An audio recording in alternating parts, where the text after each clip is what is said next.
Episode. Oh my god, blew my fucking mind.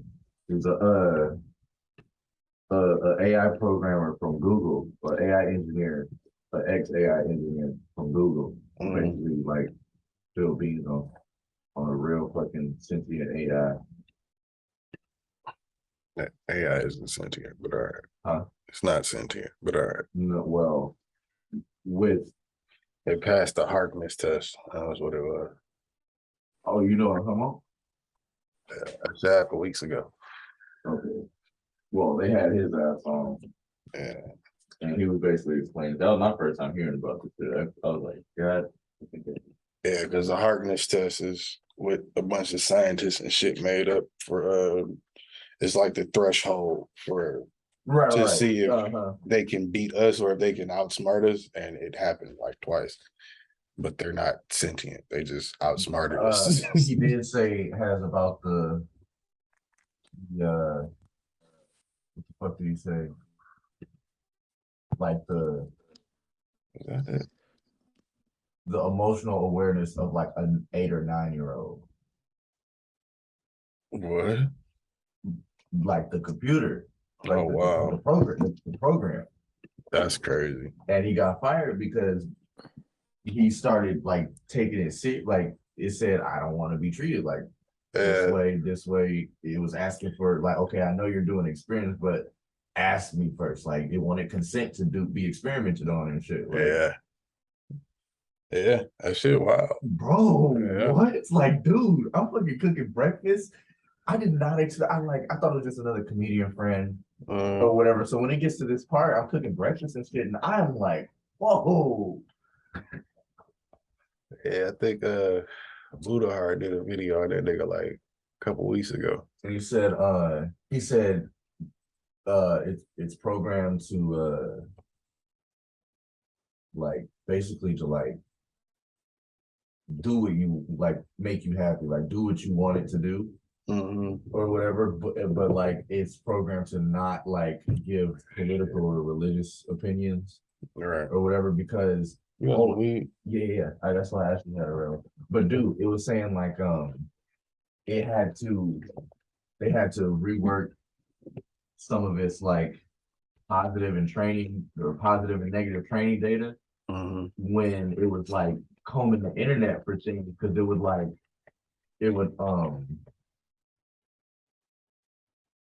it would sort of be racist because based on these numbers, black people do get arrested more often. Yeah. So they would do more crimes. Like, you know what I'm saying? That's what people be talking about. That's what the problem with programming a lot of that shit to like take care of shit. Cause it's like if you just program it based off of numbers, it's inevitably gonna be racist.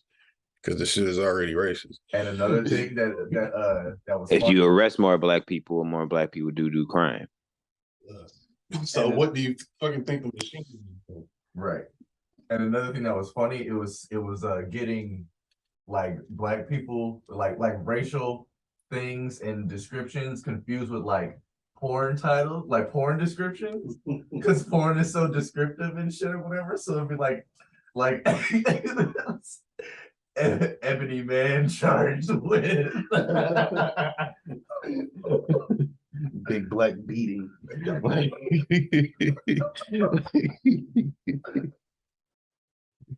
Eat your wife with this dick. I gotta check that shit out. I've been listening to it while I've been door dashing, so I've been catching up. Dude, like if you fuck the episode, just skip to his interview, because they try to squeeze in like little jokes and stuff. They haven't watched a couple videos or so, you know what I mean? But like really, it's one of them conversations. Yeah, that nigga Joe Budden just interviewed the nigga that killed Bin Laden, the nigga that was on the team. Yeah, on SEAL Team 6. That's one. That nigga done told that story so many times now. He tells it with a smile on his face. He don't need to give a fuck no more. He'd be like, so then we ran in that bitch, kicked that motherfucker down, shot his son in the head, nigga. Telling that shit with a Kool-Aid smile. Yeah, right. We had a failed breach at this door, but And I was like, dude, like this nigga is like, I don't care now. Like I don't even do this no more. If y'all gonna pay me to tell this story, then damn it, I'm gonna keep telling it. Hell yeah. And it's funny because it's called Lambda. What else is called Lambda? Oh, the Queen. We have to talk about the Queen. We talked about the Queen last week. I don't give a fuck about the Queen. Oh, it was like a thing that came out with all like it was like 18 of the most expensive things she owned. That fucking list was insane.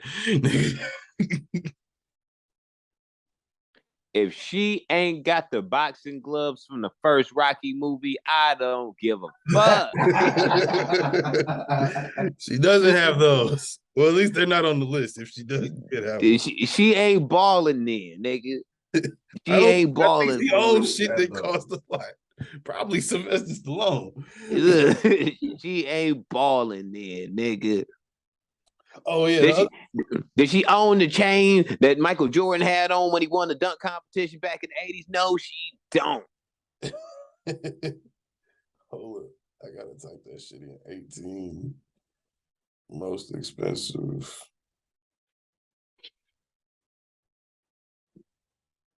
That shit funny. Queen owned. I got some in the barbecue chicken pizza. For sure. I ain't gonna finish. Here we go. Hold up. No, we started making these Caesar salads, bro. I love it. I got some grilled chicken. It's the dressing, bro. That's what it was. Nigga, she got land worth $33 trillion. Nigga. What does she own? Royal Fisheries, whatever the fuck that is. 5,300 breeding pairs of swans. She owns an entire McDonald's drive-through. Wait.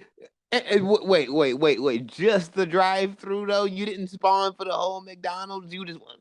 All right. It has been revealed through released accounts that the Queen of England does indeed own McDonald's drive-through, specifically.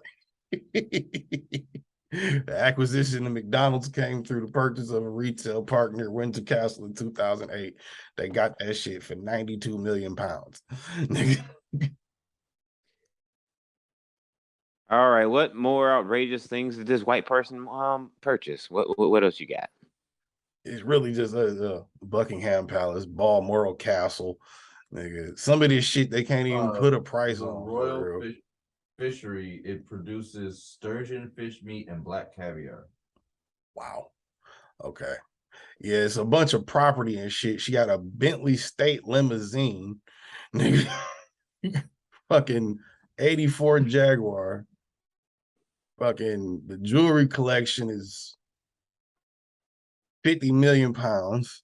Nigga. The bitch was crazy, man. She was balling out. Had a Range Rover. Didn't drive not a nail one of them cars. I didn't think she drove that bitch. She got drove in it, I'm sure. Probably didn't even know how to drive. She ain't never had to. Cardi B got mad nice cars. Guess what? She don't even have a driver's license, son. She don't know how to drive. Cardi B does not know how to drive. I'm not surprised. It's Cardi B. No, she from New York. That's the only thing. I'm like, damn. So when you left, you didn't decide to learn? Like, god damn. Why? Matter of fact, Nori just got his driver's license like last month. That nigga's like 50. Yeah, like he been rolling around on permits, nigga, like his whole life. He just got his driver's license. Hilarious. This nigga shit to the fullest. Like, nigga, like on that Mac, like, nigga, you just got your license? Like, nigga can't talk on the phone to his homie no more. The nigga can't text the homie no more. Motherfucker pulled me over, had a nerve and say like, you smell like weed. Like, of course I smell like weed. Nigga, I smoke weed. Bitch. Motherfucker. Did you see That was the other shit I had on the list. So I thought that shit was hilarious. Back in 2012, apparently. Yeah, it was back in. Let me go to it. It was back in 2012. It was there's a statue of Jesus in India, and it says water mysteriously began dripping from the toes of the statue, and worshippers declared the tears or the drips, the tears of Jesus, and a miracle, and began drinking the water. It That's was just found unsanitary. out. It was just found out that the source of the water was actually found to be caused by a leaking toilet pipe located above the statue.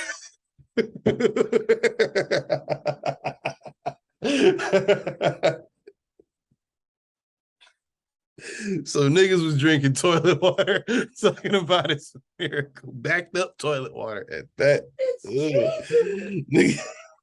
Oh, that's why the COVID problem was so bad over there. Like you just can't, be doing. You can't just be doing such nasty shit and just being like, "Yo, it's a miracle." Like, nah. I cried for y'all niggas here. Right. That's like that. That's like that episode of Always Sunny in Philadelphia and shit, where they had like the Virgin Mary stain on the water stain on in the office. Mm-hmm. They were trying to pimp that out, nigga, for donations and shit. That shit was hilarious. I gotta watch it again. I haven't seen that shit in a minute. And nigga Jiminy Cricket Episodes. No, Rickety Cricket. That's what they call it. That nigga Rickety Cricket. Yeah. Rickety. Yeah. That bitch D ruined that nigga life. Dog. She was wild with that shit. That nigga. Bad. Like bad. He become a pastor. He was like the Family Guy character that be on crack running around. That nigga's life turned to shit. Oh my God. He became a pastor. Tried to get his shit together and they still fucked with him. That shit was hilarious. Fucked with him at the little high school reunion thing too. He lost his teeth. I did that. Dirty as hell. Hey, nigga, pray for Rickety Cricket. Like, pray for that nigga. That nigga's life is hell. That shit is horrible. She didn't do Mac like that though. Not, at least not yet. They married in real life. Yeah. She probably ain't gonna do shit now, nigga. Like them motherfuckers, like he done on that fucking soccer team with Ryan Reynolds and shit. It's over. I saw that. I just saw a part of that shit the other day. Wrexham FC. Yeah. I saw the commercial for that. I was like, is that Mac and Ryan Reynolds? Niggas on the soccer team, bro. Together. Yeah. I don't know his real name, so I just called him back. Rob something, McElhenney or some shit. Rob McElhenney. I did. But I was like, damn, you married to D? Why would you do that? She look like a bird, for real. She do, but I fuck her too. You like white women, nigga. That don't count. It's like that's like a hippo saying it like water, nigga. Duh. Like, yeah, nigga, you live in it most of the time. I understand. Yeah, you love that shit. Shut the fuck up. Look, man. just know that I know that you love water, bro.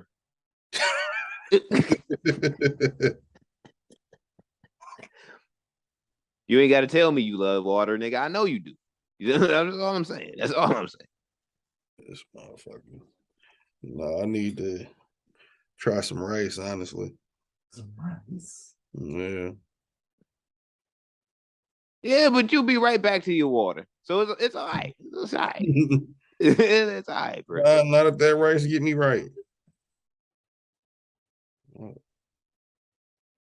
No. Yeah, but you know what I'm saying? You know what happens when you eat too much rice? So? You need some water. Yeah. In my case, If I eat too much rice, I need some tequila. I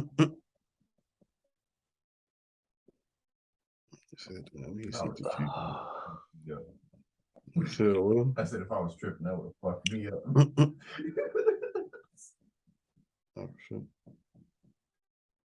On some real shit, I don't think Native Americans make alcohol, so I really can't make a real statement for that or a comparison. Yeah, but that's only because the white man gave them alcohol. That is true. Native Americans already had corn, nigga, which is pretty much the basis for most white alcohols, nigga. They just wasn't making alcohol with it. Bro, this nigga Joe Rogan had the nigga on there that was it was the dude that he was a sales rep for Oxycontin at like the height of like them distributing shit and like going around selling the shit before the sales rep knew it was addictive and shit. And he was talking about basically how they find out, or how the sales reps eventually found out that it was addictive, but you end up in a situation where you're making so much fucking money. It's like, nigga, the fuck, I'm not gonna not keep selling this shit. And they was pushing this shit as if it was not addictive. So the doctors was eating that shit up. The more the shit the doctors bought, the more they prescribed. Heroin problem today. Well, yeah. But that goes into all that shit, and like the way the pharmaceutical shit is just today. Like, nigga, that's they whole framework for how that shit works. Well, yeah, like, that's what you're talking about. But it was like in the 60s, the niggas that came up with it, the family that came up with that shit, them niggas is as rich as the fucking Rockefellers now. Yeah, absolutely. Because they the producer, one of the most addictive drugs on the face of the earth. The only thing is that it actually comes in a prescription bottle. Nigga, they said the head of the FDA at the time, and I think it was the 60s or the 70s, when the shit was coming out. When they had that's what it was. The patent on hydrocodone was running out. And in order to extend the patent, they had to find a new way to deliver the pain relief through the hydrocodone patent. So they put oxy with the shit and told the FDA that it was the way they were putting the pill together, it wouldn't hit you the same way as it would to make you as addicted. So it was like safe and shit.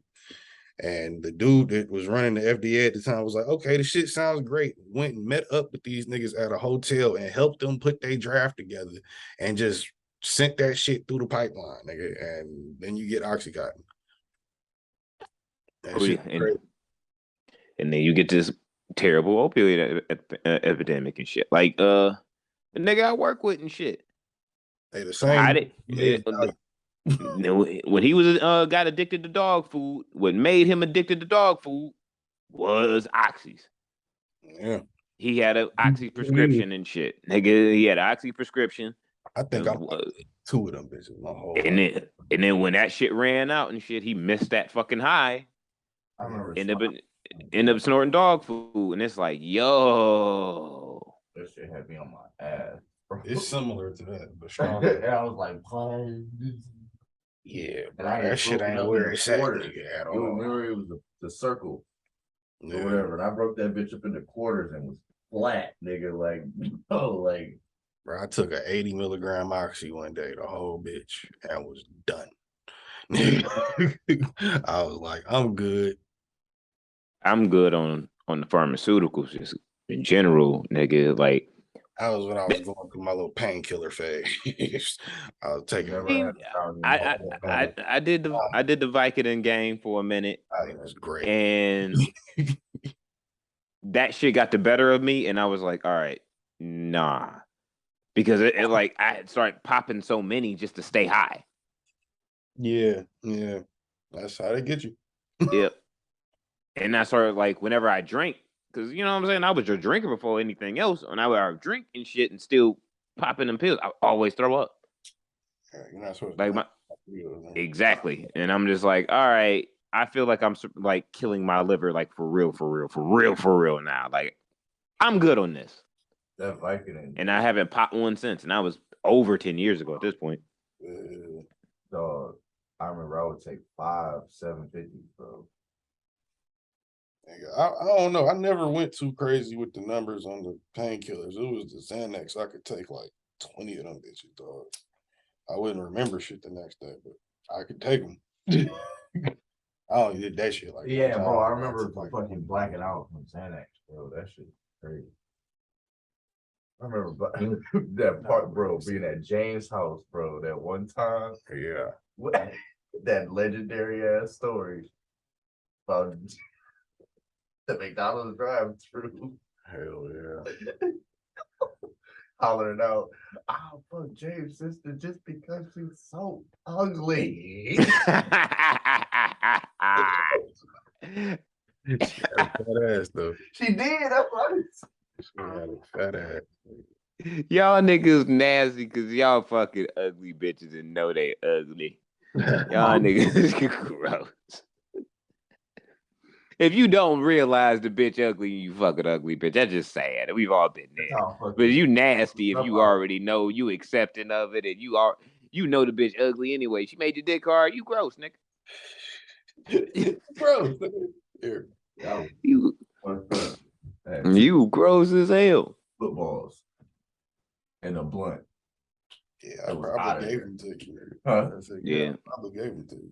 Bro, I remember going over there. You was stuck at this green light, bro. Pilt my damn self. Bro, because you was pilt when you picked me up. And we was going over to James' house. And we going down Livernois and shit, and you stuck at this green light on your phone, bro. I'm like, bro, it's cops on the other side of Livernois, bro. Go, like, drive, nigga, drive. Drive, motherfucking drive. Bro, I was thinking about the Dolomite movie the other day, like the Eddie Murphy version. That should make me want to see the real fucking Dolomite. You never saw the real Dolomite? You white. No, I seen other ones though. I seen other blaxploitations.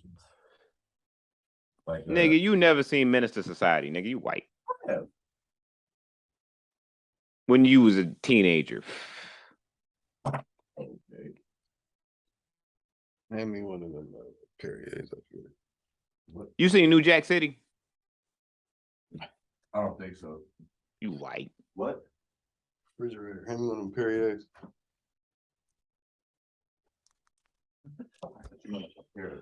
You seen Shotters? No. You white. You seen Belly? Like the original Belly? With Nas in it? Yeah. Yeah. Without the commercials. Yeah, I seen it on Netflix, fool. Long time ago when we had that West Chicago apartment. That was the first time, the only time I saw it. You seen Before I Self-Destruct? No. You white. A lot of people haven't seen that movie. That's not really fair. Oh. You seen Paid in Full? Yeah. You seen Killer Season? Fuck yeah. He's definitely seen that. Fuck yeah, that was our shit back in high school. Yeah. I seen Killer Season a bunch of times. I think I still got that shit on DVD. Bro, that movie is so fucking yeah, I still got the bootleg DVD, nigga, from I got from the barbershop. I think that's what I got. I got my shit at the gas station. Oh, watch that shit tripping, bro. Yeah, I got my shit from like the gas station on Woodward and right across the street from the high school where I worked at. Oh, by the way, when I talked to Mama Ortega and shit, she did tell me Turkey Gorilla's still open. Still open? Still open. Okay. Maybe it was something else I was thinking of here. And my Coney Island on Clay and shit, 75 Chrysler Freeway, still open. They were doing a renovation in that bitch. I was like, oh, bet. Just clean the shit up a little bit. Yeah, because believe me, I asked. I'm like, yo, before you get off the phone, them shit still open. I'm like, these white people going crazy. Whites ain't right, nigga. Bruh, I'm telling you, at this point, the only places comparable to Detroit, like on some real shit, is Harlem and Brooklyn, nigga, because they look to gentrification is motherfucker. Bro. They haven't got it yet. Nah, they're still killing too much over there. You see, New Orleans is the new murder cap now. Again? 280 murders so far this year. Or not this year, I think Yeah, I think it was this year. Yeah, 280 murders this year. More than Chicago, Houston, St. Louis, all that shit. Damn, we need to get our numbers back up. Part of gentrification, nigga. That's the point. See, gentrify shit so that can't happen no more. Everybody runs away if you just start randomly just beating up hipsters. If you just catch one and just beat them up for being there, they'll run away. They'll run away. It's too tough for them. He won't though. They will. They will. They won't. They will. They won't. Start seeing them drug zombies start making it past from HP's North End into gentrified North End. Let them drug mummies come through. Nigga, they go like, oh my God. Yeah, this motherfucker with his fucking Crocs and his fucking hemp his beanie on is fucking gonna fucking do shit. Nigga, there is so many beanies on the North End now. Oh my God, it's ridiculous. And we're not even talking about cool beanies too. We talking about the hipster beanies, like the oversized Scully beanie. Like, don't even have dreads though. No dreads, no long hair. It's just a big ass hat on his head. I meant to tell you, I saw a dirty white man with dreadlocks in Walmart the other day, and I thought of you. Why? Why? Funny pause right there. Makes the pause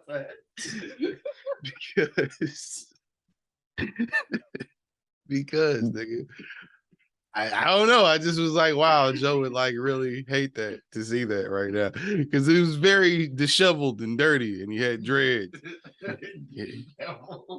He was walking through frantically with a cart, like he was looking for something quick. A waste of white skin. Fuck out. And it was one of those where even white people would look at him and go, ugh. You dirty piece of shit. Oh, nigga, there was one, I'm sure he lived somewhere on the North End, nigga, but I ain't seen this nigga in a minute. But this nigga was riding around, old, dirty white dude with dreads, on a 10-foot bike, my nigga. I'm talking about 10 feet in the air, pedaling and shit with the... Yes, nigga, 10-foot bike. Yes. I don't know how he was getting down from this motherfucker. That was my concern. I just seen him rolling around with it. But on the back of this bike, he had a house speaker wired, playing music, rolling around the North End. You should have took a video of that nigga, put that shit on TikTok. TikTok didn't exist at that time. Like, nigga, when I seen it, I'm like, what the fuck? And like, this nigga just riding around. I go to the Coney, grab me a bite to eat, nigga, and I come back, and he's like on the way back around and shit. I'm like, where did you go? On this bike. Right. Because I really wanted to know where he was going, because I'm like, how are you getting down? Nigga might just be riding up and down the block. And then if you're getting down, how you getting back on it? Because it ain't like you can just kick your leg up, nigga, and it's gonna stand up straight and you're gonna be all right, nigga. Like, nah, nigga, you might how is it built? You could probably just hold on to it and jump down. 10 feet ain't that high. High to fall from, but I mean, it's not that high. Look, it's all preposterous, nigga. That's to put it simply, it's preposterous. I couldn't understand why it was happening, but it happened right before my eyes. And I saw this dusty old, but this dusty old motherfucking white dude with dreads 2 or 3 times in total. And every time it was something weird. So that's when I knew the hipsters were taking over and we needed to control this issue. Like the way Republican white people felt about the hippies back in the 70s and the 60s is the way I feel about the modern day hipster. Very much comparable. I don't know. Hipsters have grown on me. I like them now. Here. Nah. I've only known hipsters. Yeah. Like those are all. That's my mom's proud. Yeah, that's true. You a hipster, always nigga. been around them. You're part of the problem, actually. You are the problem. You a hipster. Bet your ass ain't got no socks on right now. Oh, am I right? Am I right? No, he got on socks. Oh, okay. I did look though. I went to work today. That don't mean shit. That don't mean shit. You don't get fucking shoes without socks. I don't know what your ass be doing sometimes. You be outside. You be outside barefoot. Yeah, you supposed to do that. Yeah, I need to do that. Oh, you should see my mom's friend, Invincible. It's this white lady. Well, she's not a lady. She was the very first person that I heard around like 13 years old to go by they, them, or whatever.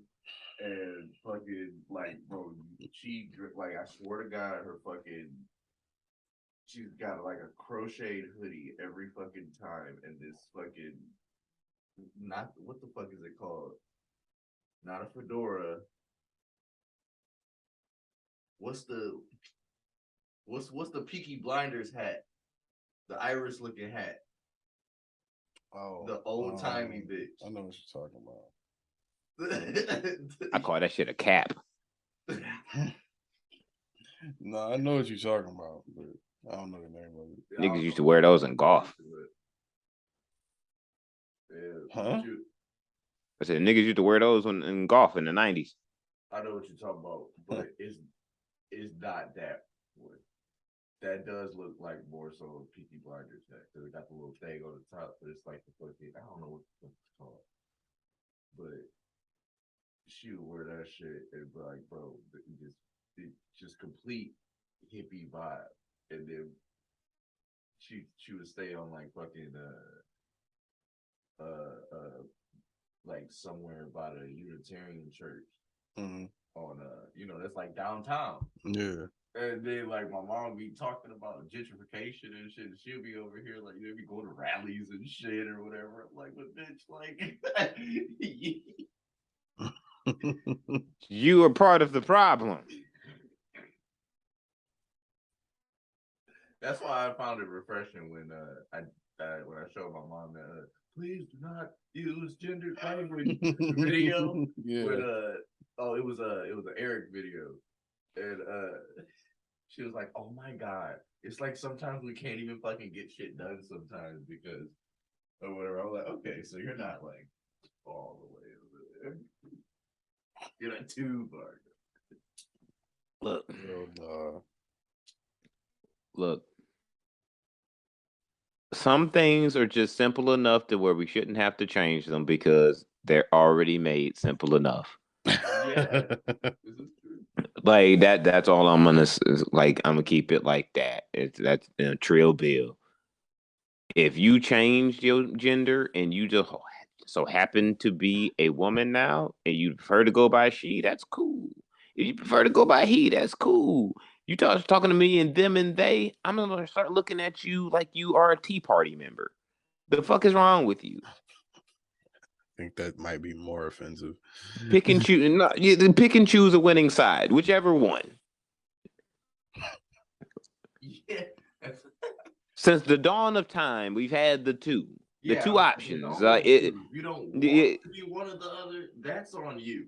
Yeah, I want to be a bowl of Jello. Damn it, I can identify as a bowl of Jello, and you better fucking refer to me as such, or else I'm gonna take it as disrespect. Be disrespectful, bitch. Yeah. I'm not gonna fucking insult my own goddamn intelligence and say you are. Absolutely. Yeah, I agree with George on that one. Like that's first for everything, but like yeah, I agree. Like that's wild as hell. The fuck? Like hold up. Like nah. It is absolutely okay if you don't want to be one or the other. But here's my thing. You can't say that you're neither. Yes, you can though. Well, you can. Well, you can, but look. Not making sense while doing it. Since the dawn of fucking time, without even acknowledging gender, like acknowledging whether or sexual preference. Since the dawn of time, there has been male and female. Now we have evolved technology to where it can be, you can turn a male into a female and then vice versa. But nigga, no. Like you can't just tell me like, oh, I'm gonna no. Why are you doing this now? What are you doing? I'm hearing nothing but phobias here. No. I love people. I love everybody. Shut up, George. Shut up, District. Like, no. Sorry, you're not human if you're saying that. I'm sorry. You're not human. You're not human.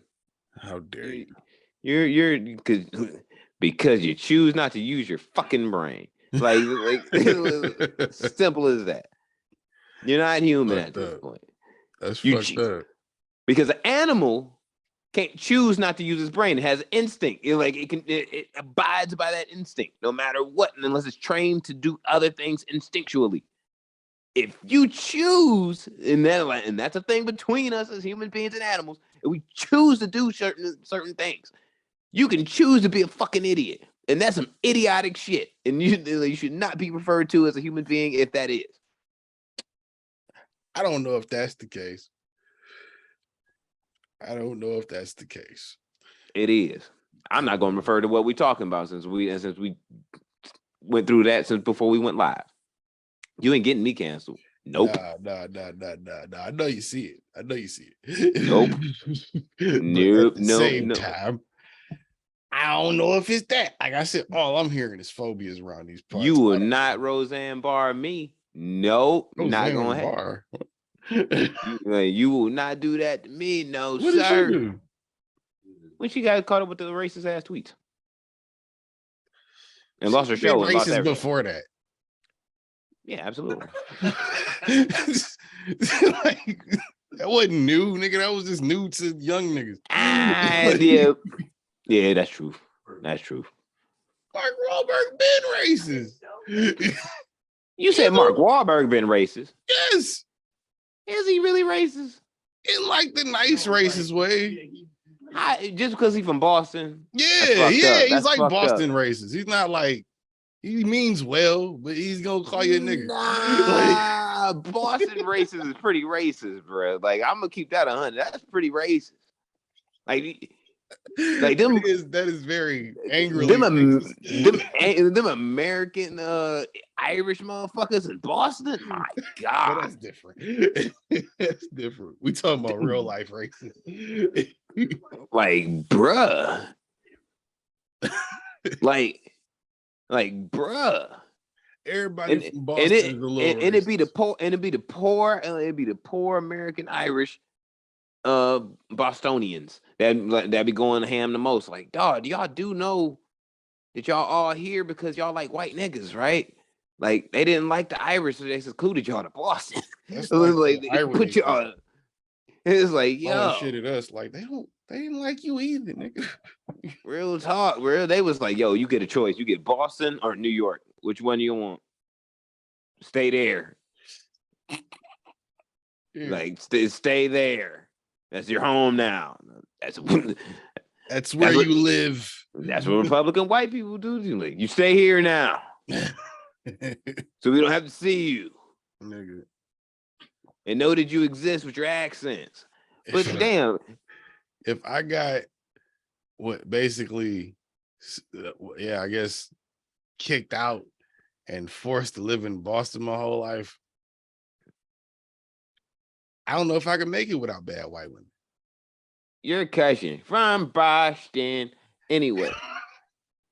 I mean, I had to have, I had to just take, but even that though, like, you imagine. I see some cold bitches on Instagram though, some Boston though, some black women. That's what I'm just like, damn, like they call me. Yeah, that accent is gonna that Bostonian me. Accent is still that Boston. You could be bad than a motherfucker, and I ain't gonna make it without you because Boston just seems like such a crazy place. It really does.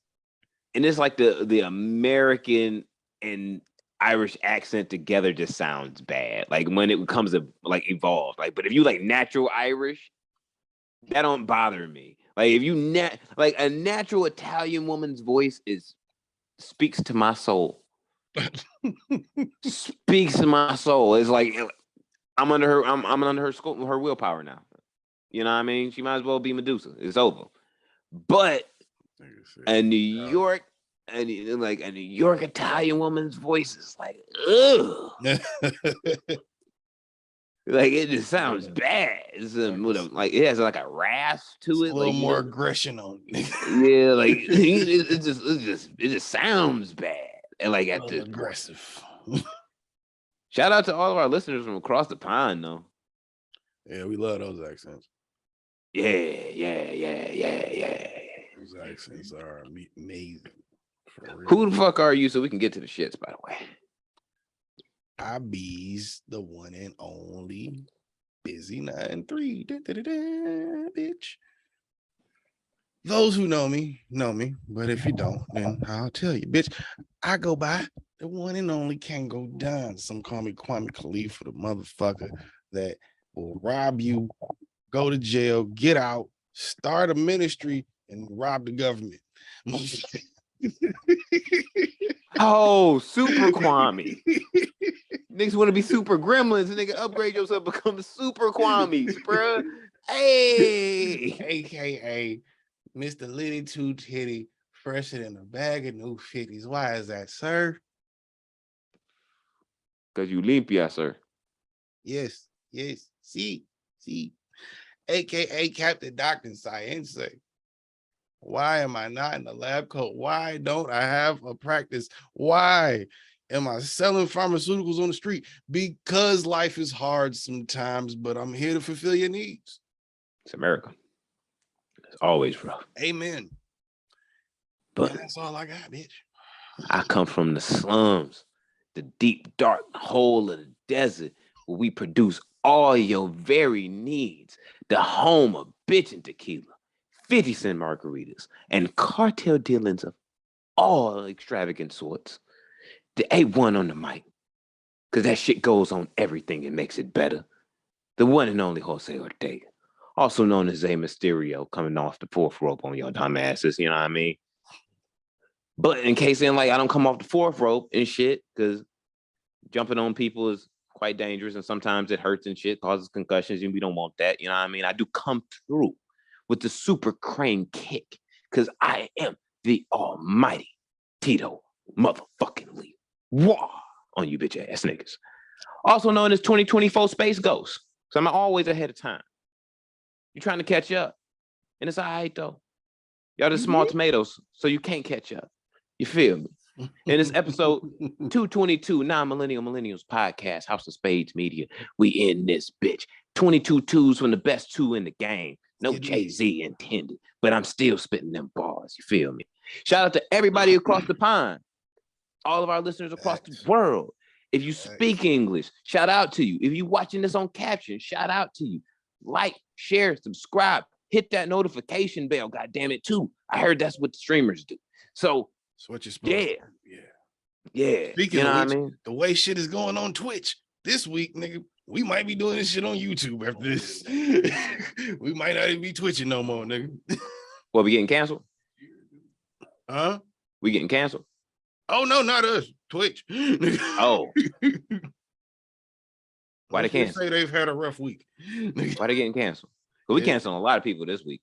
It's a lot of shit going on. What was it? It was something about some kids, something about some assault, something about some numbers, something about some pay cuts, nigga. It's been rough. It's been rough, nigga. I think don't tell me about the numbers.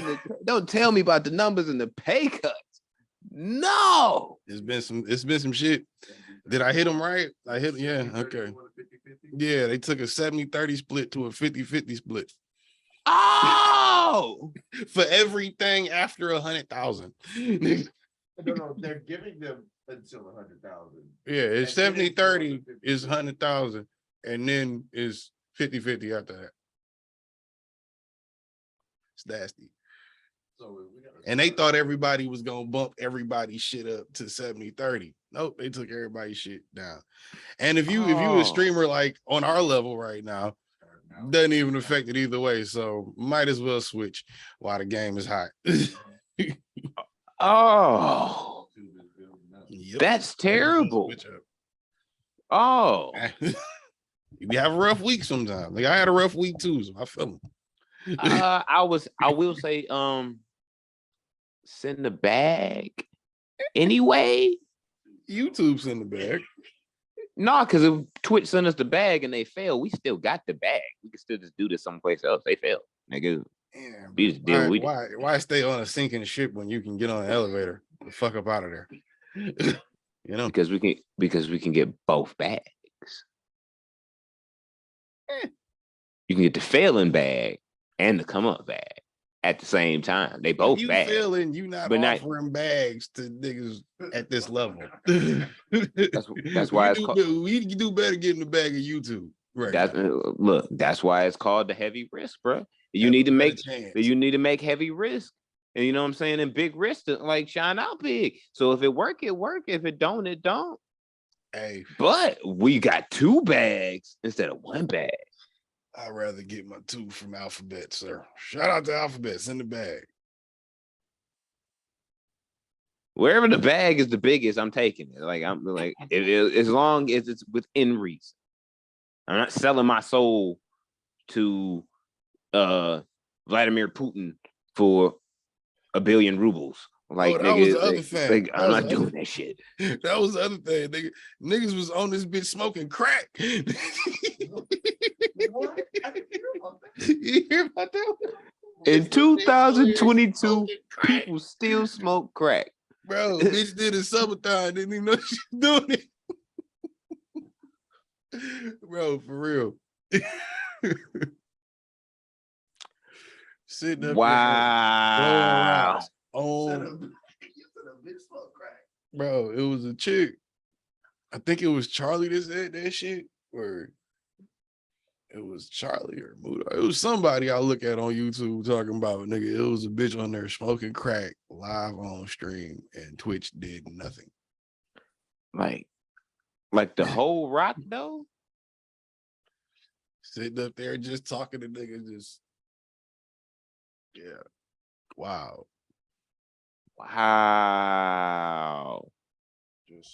That's why we never got canceled. Things have been worse. They were like, we even if we've been reported, we low on the list. Like, I mean, wow. No, see, that's the thing. They tend to overreact to dudes, not so much to women. Oh, that's sexist. Yeah. That's terrible. Let's chill for right now because I don't know how to switch over to YouTube just yet. So, that's wow. Y'all might want to get y'all business and y'all whole upstairs together. That's terrible, Twitch. Bro, my goodness. Nasty. Damn. I'm mad y'all tried to rate and try to make Mark Wahlberg racist though. I'm mad y'all tried to do that though. I'm for real about that. I'm just saying he's Boston racist, man. Is Boston racist worse than Mississippi racist? Would you shut the fuck up? What? Shut the fuck up, George. Is Boston racist worse than Mississippi racist? No. All right. So you would say off the rip, Mississippi racist is way worse than Boston racist. Yes. All right. Have you not seen Mississippi burning, nigga? Fuck that Celtics game where they threw all the pumpkins and pies and tomatoes, them niggas. Mississippi burning scarred my brain as a child. I don't. I've never been to Mississippi. I have no desire to. What the? Oh. Oh. Oh my bad. Is there proof to that? That's a whole article, nigga. I'm scrolling through it. I don't know if that's proof, but What website is that? It's bringing up multiple instances. Independent. This is the reputable source. Oh. Does that make Kevin Hart a coon now? Because he be kicking it with him and shit.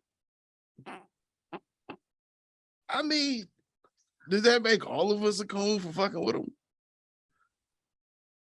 Nah, it's been a while from for you Mark was just Wahlberg. Defending the nigga. You just said it hurts your feelings. What are you talking about? It does. I'm just saying it's like his movies ain't been that good for a minute. So it's like you just said it hurts you to think he was racist. It does. It does. Well, it does. It still hurts. It still hurts. I'm sorry. It's just like, damn, Mark Wahlberg though.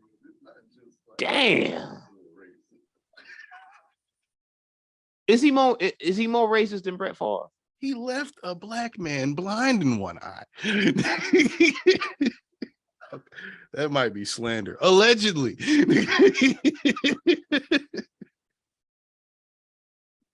Was it Hot Grits? I don't think so. I think they got in a fight and he punched him. Yeah, you get punched in the face by Mark Wahlberg. You just happen to be black. Everything like it's a fight. It's a fight.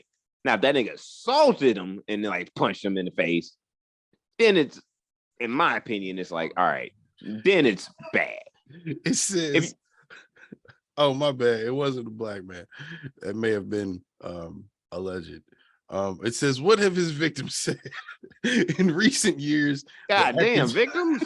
Yes, there's multiple. Damn. In recent years, the actor's victims have expressed differing opinions on whether Wahlberg should be held accountable for his teenage actions. Kristen Atwood, one of the fourth grade students Wahlberg attacked at the beach in 1986. God damn. Why would you attack a fourth grader? Why would Cat Williams get into a fight with that little child in the park? You absolutely right. Why are you fighting children? That's bad. Bad look. Man. That's a bad look. It's a bad look. Well, Kristen said, I don't really care who he is. It doesn't make him any exception. If you're a racist, you're always going to be a racist. And for him to want to erase it is just wrong. The second of the Vietnamese. Here's the thing. I don't believe that if you're always a racist, you're always a racist. Just like if you're a cheater, you're always a cheater. To me, I'm just like, so there's no room for personal growth there. Now, if you lived racism, like you live in that, you live to pimp that, then yeah. Then you a racist. Like you just racist, nigga. Like that's just you. How many black people has he punched in the face? I don't know, but the Vietnamese man is the one that he. Oh yeah, you kind of racist. There he goes. While it was you start punching of everybody of color. Goddamn. Trend, the second of the Vietnamese men. This is the second one he punched. God not the first damn. One. Wahlberg holds a different opinion of Wahlberg, claiming that he should be forgiven. It was reported that the actor blinded him in one eye when he punched him in the 1988 attack, but the Army veteran revealed that he had actually lost his eye when a grenade exploded while serving for the South Vietnamese Army in 1975. Says he was young and reckless. I forgive him now. Everyone deserves another chance. I would like to see him get a pardon. He should not have a crime hanging over him any longer. So he didn't knock his eye out, but he did punch the shit out of him. But why are you just punching Vietnamese and black people, Mark? What's that all about, bro? God, how many white people? Fourth grade girls, nigga. Fuck. Yeah, you can't be punching fourth grade girls, Mark Wahlberg. You can't just be doing that. There's a law that says that. Like you can't do that. Like what the fuck? Wow, Mark Wahlberg. Wahlberg was found guilty of violating the civil rights of his victims. Civil rights injunction being issued against him and two of his friends. Wahlberg was charged with attempted murder, but pleaded guilty to felony assault, claiming that he was intoxicated and the attacks weren't race related. I mean, I don't know if Mark Wahlberg say he ain't racist. Is he racist? More racist than Brett Favre? Fuck no. Okay. And isn't Brett from like Wisconsin or some shit? He's from Mississippi. Oh. We'll get to it. Like, that's what I'm saying. Like, more racist than him. Well, that's a great segue, actually, because what could be more racist than actually stealing money from niggas? You can punch niggas all day. Everybody want to punch niggas sometimes. You don't just be going around stealing from niggas. When I heard the story about Brett Favre break that shit is week, evil. I was so, you know what? I was happy. I was, and the reason why I was happy, because I'm just like, oh, this is a federal white crime. This is the shit. It's like, because I was like, there's no way you could get around this, because a federal white American crime is on paper, and on paper. You can track it somewhere. Every time you can track what the fuck happens. You didn't need them text messages. We didn't need those. You got signatures and shit with, you know what I'm saying, and partners and shit with the governor of, or the former governor of Mississippi, to funnel this $6 million from the welfare fund in Mississippi to build up a nice volleyball stadium and shit, where his daughter goes to school at Southern Mississippi, and so happens to play volleyball at Southern Mississippi. Forgive me if this is a dumb question, but you couldn't use your own money. I mean, I get it. If you can find a way not to use your money, everybody wants to do that, but that's not the best way, so to speak. Look, so, in my how opinion, the fuck do you even have that plug? What do you mean? Look, if you ain't Big Crit, the person like you probably like, and from Mississippi, Brett Favre is probably Jesus. If we're gonna keep it real, they don't have a professional football team. He was up there in Green Bay, being the savior in Green Bay and breaking the fucking hearts of the Bears and Detroit Lions and Minnesota Vikings fans for so motherfucking long. They cheered that nigga on like they was from fucking Green Bay. Yeah. He was Jesus. He was Jesus to all these Mississippians that were white. And what happens when you become Mississippi white Jesus? You gonna meet the governor. You gonna meet some mayors. You gonna meet some community officials and shit, and the people of high-ranking authority and power.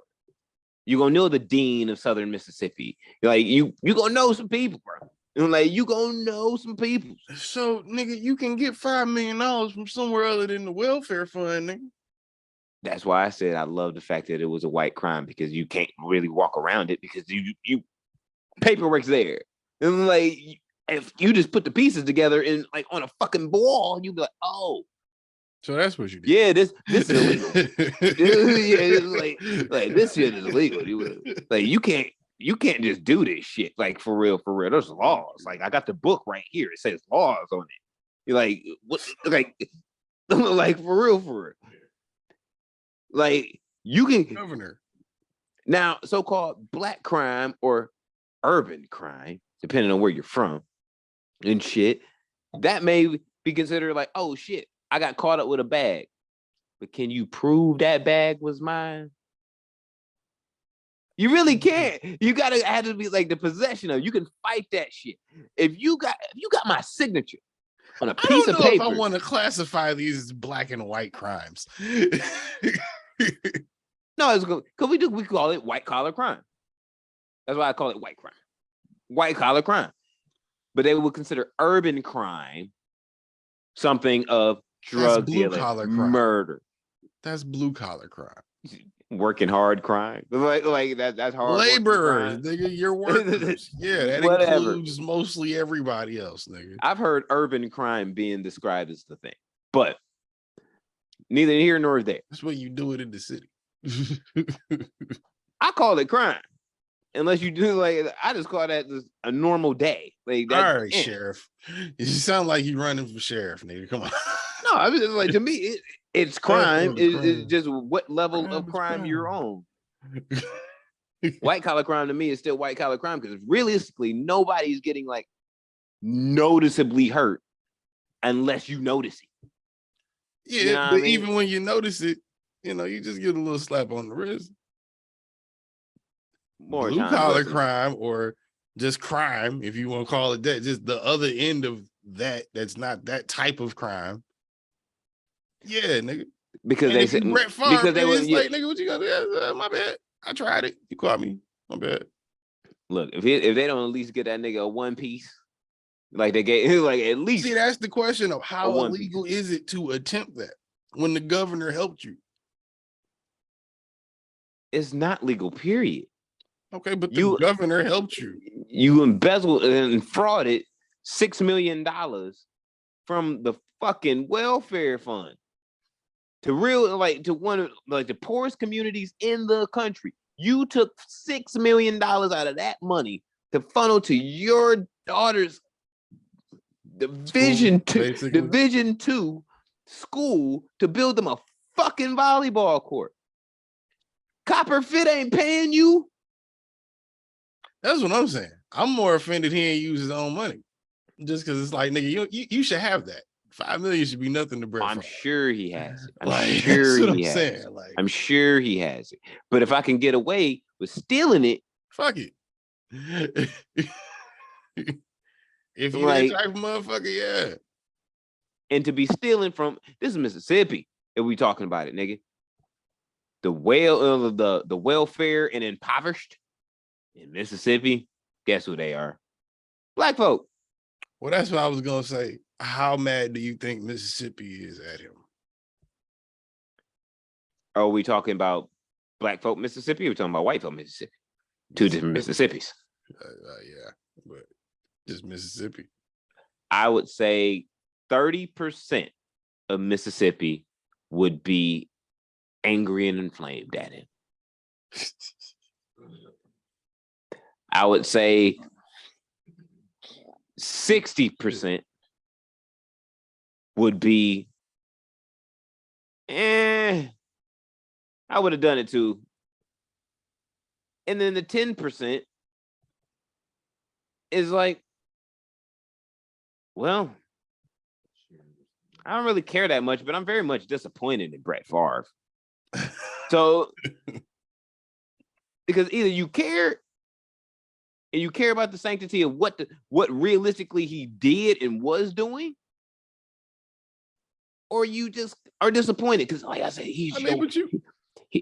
like Indiana, the state of Indiana will forever love Larry Bird. Nigga, Larry Bird ain't played a game in like 40 years, and they still love them some Larry fucking Bird. You can't Larry tell Bird ain't stole nothing from nobody.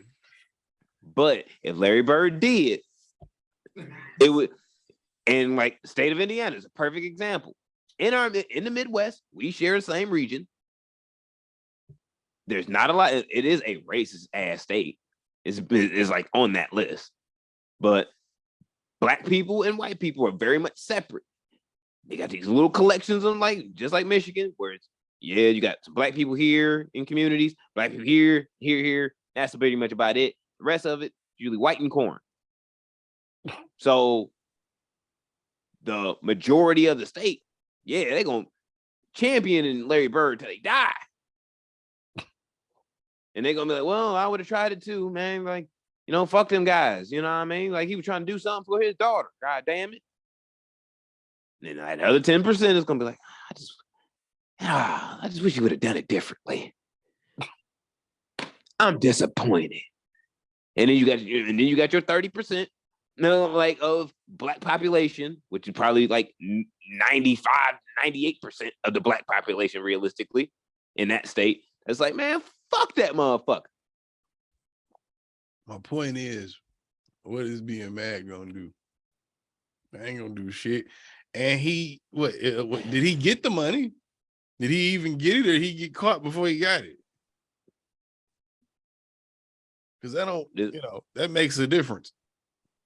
It all played got caught attempting some shit. It got caught all played out, so they had to carry out the whole shit to This was over the month. Like, are they building the volleyball joint? Like, are they about to stop construction? I think it already happened. That's crazy. That's crazy. I'm not too sure about that. I mean, like, none of the articles said that, but what it was months worth of investigating to this point. So whatever renovations they probably were going to do, it is possible that it was already done. It is possible. I'm not too sure, but they didn't like. I did see that Southern Mississippi denounced that they knew anything or knew an involvement. Of course, they don't say that. Of course. Nigga, you a Division II school. Motherfuckers who was gonna come to your school was gonna come to your school regardless because they couldn't get into a Division I school. So that's just facts. Like, you're like, no one's gonna be like, I think you should go to Northern Mississippi because them Southerners, goddamn, and they building and cheating and volleyball and Brett. There's definitely somebody in Northern Mississippi that said that to their child. There's definitely somebody that said that. Yes, and 100%. 100%. But is that gonna kill their fucking admissions rate so hard? I don't think so. I don't know, man. Some of them colleges be weird with their competition shit. They be getting deep. But look, at the end of the day, nigga, if you trying to do something for your daughter or not, why you gotta steal it from a bunch of niggas? You got the bread, my nigga. That's the point. That's the point. It's why you gotta steal it, period. You don't have to. That's why I'm that's why if I'm a judge in this situation, and I gotta and this comes to court and it's in front of me. If you found guilty, nigga, I'm hitting you at least the medium. You're not getting the minimum. And depending on how blatant you are, how dickheaded your motherfucking lawyers are, I might hit you with the max. But it's like, nigga, you got it. You don't have to do this. Right.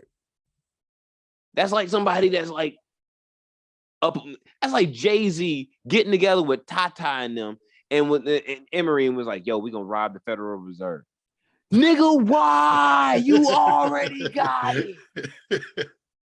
You got it already, fam. What are you doing? What are you doing? Yeah, it is. We would be like, nigga. What was your thought process here? I could never listen to Reasonable Doubt the same again. It'd be like, bruh, that's some dumbass shit, Jay. I don't even want to say that. Like, that'd be like, yo, you know that's crazy, B. Like, come on, bruh. That shit would be gross. It would be gross. That's why I'm just like, yo, I can understand the 10% that are disappointed. It's like from the white side, it's like, damn, Brad, you could have just paid for the shit. What the fuck is you doing? So I know Brett Favre got $5 million. If he don't have $5 million, he got a spending problem. On 100. If he ain't got $5 million to spend, like to put up straight up right now, he just as country trash as as anybody else that's poor and impoverished that's white in Mississippi. If he couldn't throw a fucking football, because how you rich and you poor? And you got endorsements because you rich and you poor. That's a great question. How you rich and you poor, nigga? Like, nigga, what the fuck? Like, you actually work.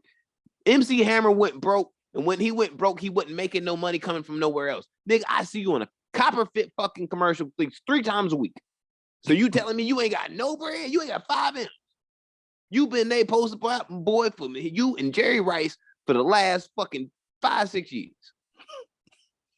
You telling me you didn't finesse these niggas out of 6 M's? I don't know.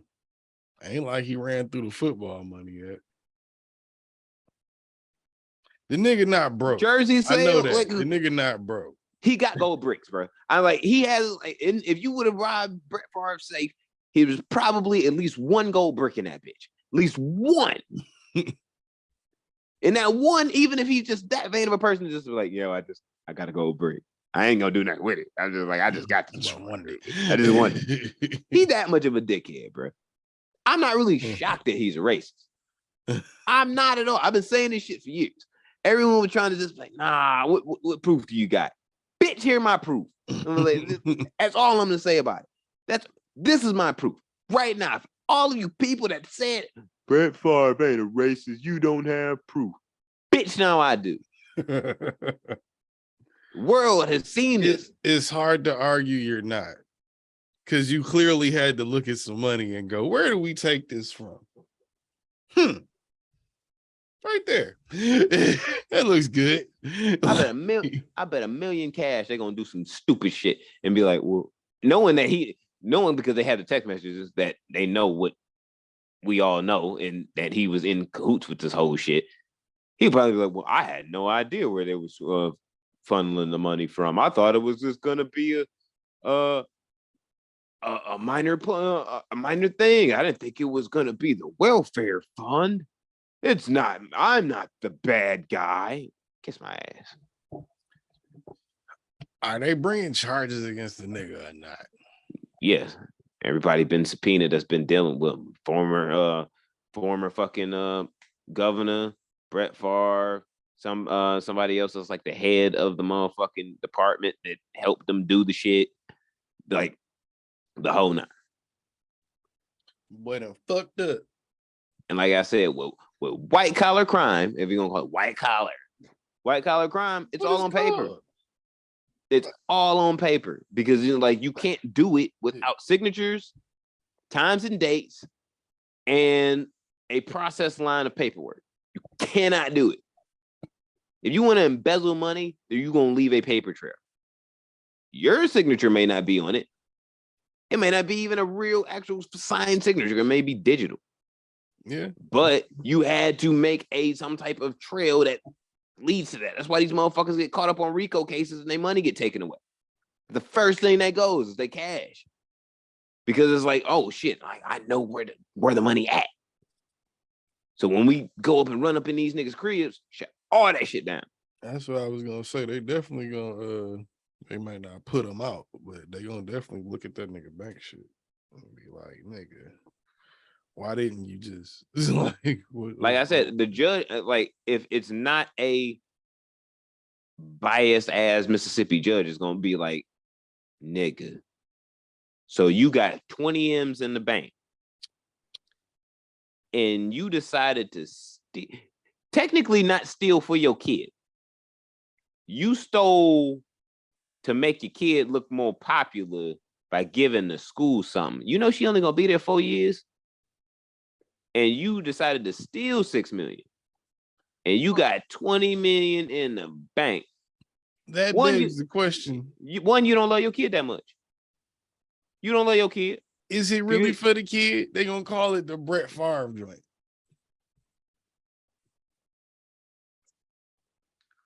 Look, nigga, if my daughter's college asked me for a donation, and let's say I have it, you asked me for a donation, like, yo, we want a $5 million donation. And my first question is, why? Yeah. Why? And usually it's going to be because, well, you are a person of notoriety. Your child attends our university, and we respect you. She's a good student, this, that, and the other. And we would just we ask all the affluent parents to pitch in because whatever the sale is, whatever the fuck. Normally it's usually that. No. One is like, nah, my daughter's only gonna be here for 4 years. Nigga, you already got my tuition. Suck my dick. 2, you didn't say shit about an honorary doctorate, so I know you ain't got no sales game whatsoever.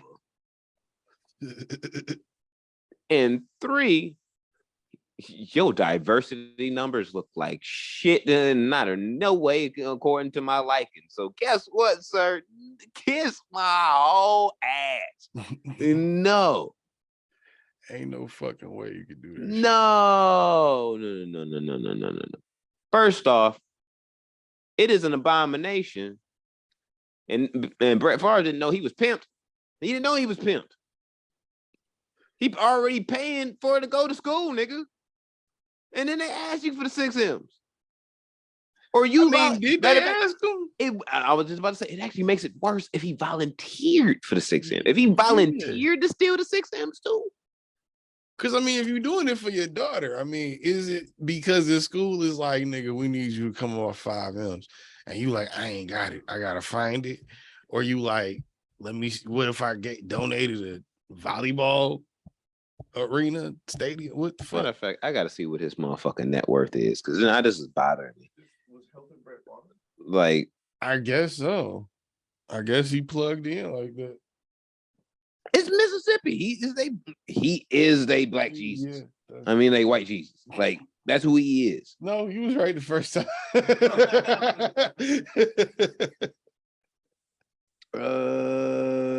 Actually, he's a Southern Mississippi alumnus too. So, there that goes. There that. Oh, yeah, he went to school there too. Come on, dog.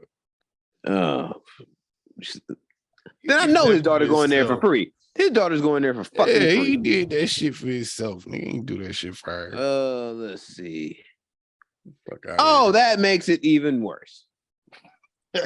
What? Oh no! I'm plugging this nigga to the motherfucking wall, dog. Like, if I'm the judge, what happened? He's a net worth of $100 million. That sounds about right. Yeah. You could have given this shit like 10 times over. Yeah. Copper Fed has been fucking paying you. Well, you know what he gonna say. Nigga, just because the net worth say 100 million don't mean I got 100 million. Bitch, where your gold bricks? Now I know you got more than one. Now I know you got more than one. We're not even talking about one gold brick no more. We talking about multiple gold bricks. If I got $100 million, I at least got 17 gold bricks. I'm gonna tell you right now. Bro, I don't even, I'm trying to wrap my head around that. I ain't even know the nigga was worth that much fucking money. Like, for real. Like, I thought the nigga was definitely worth less than 100 M's. I'd have thought it was like, what's he making per year? Probably 20 or 30.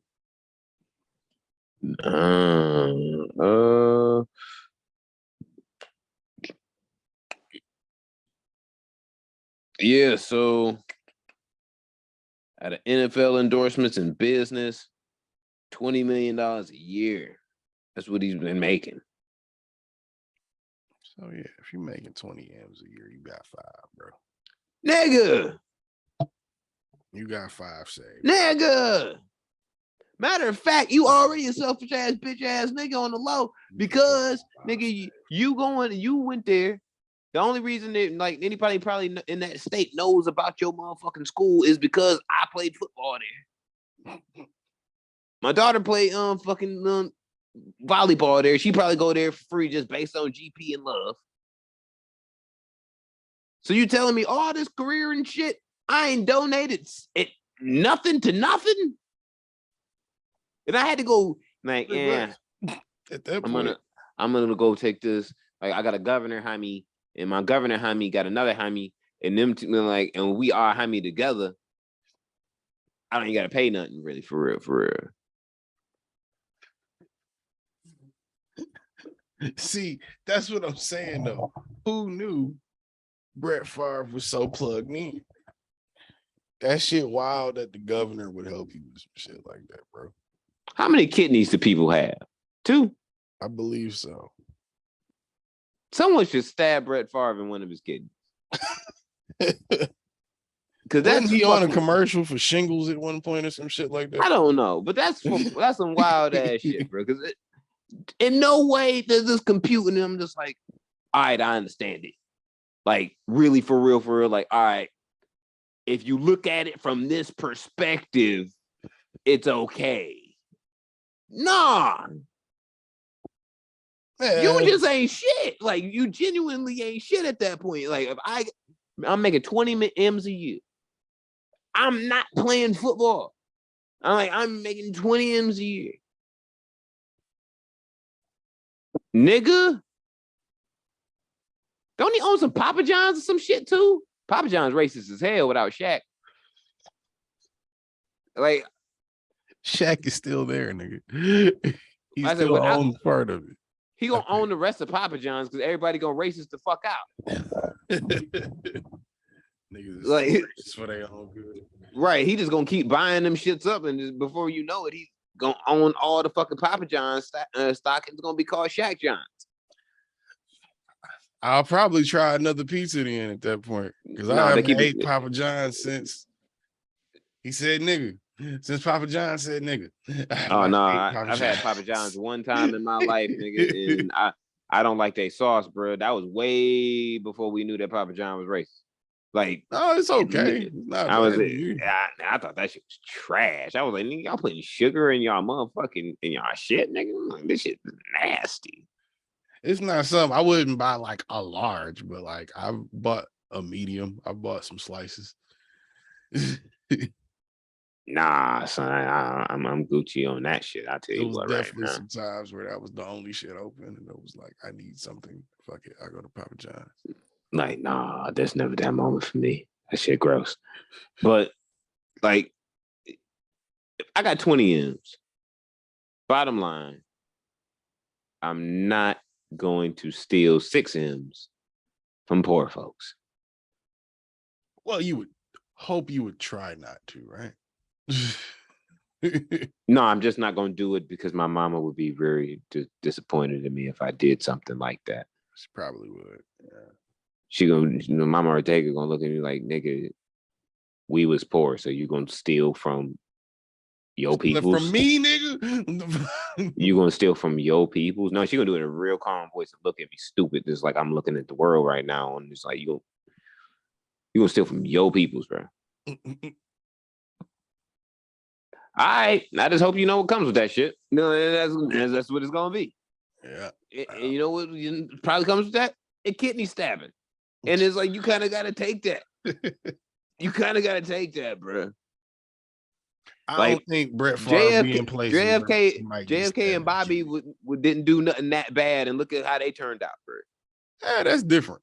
They weren't. Brett Favre ain't president or nothing, nigga. That's different. Nah, you let the whole state of Mississippi down and Wisconsin. That's not that hard to do. And 60% of all white football fans. You let them all down. you let them all down. In one moment, you let them all down because you decided, I'm not gonna cut this check on purpose. He probably didn't need to cut it at all. More than likely. Look, I can't imagine a situation where he had to do, like he just had no other option. I can't imagine that situation existing. Nick, I'm gonna do the math now. What the fuck that even is that's insane. So if I'm making 20 in a year, you divide that shit by the 12 piece. You making $1.67 million a month. So with that being said, it's not bad. With that being said, if they ask you like, yo, and you working check to check pretty much, can we get $6 million for this update or renovation and new volleyball court and all that shit? He could be like, you know what? I'm living check to check. Give me a couple months. I got you. You literally say, give me a couple months. I got 8 and I got 6 in. A couple months. What's he spending then? I mean, if the nigga's spending $1 million a month, might not got it. I mean, I might could get it. It's gonna take a minute. Like, that's different.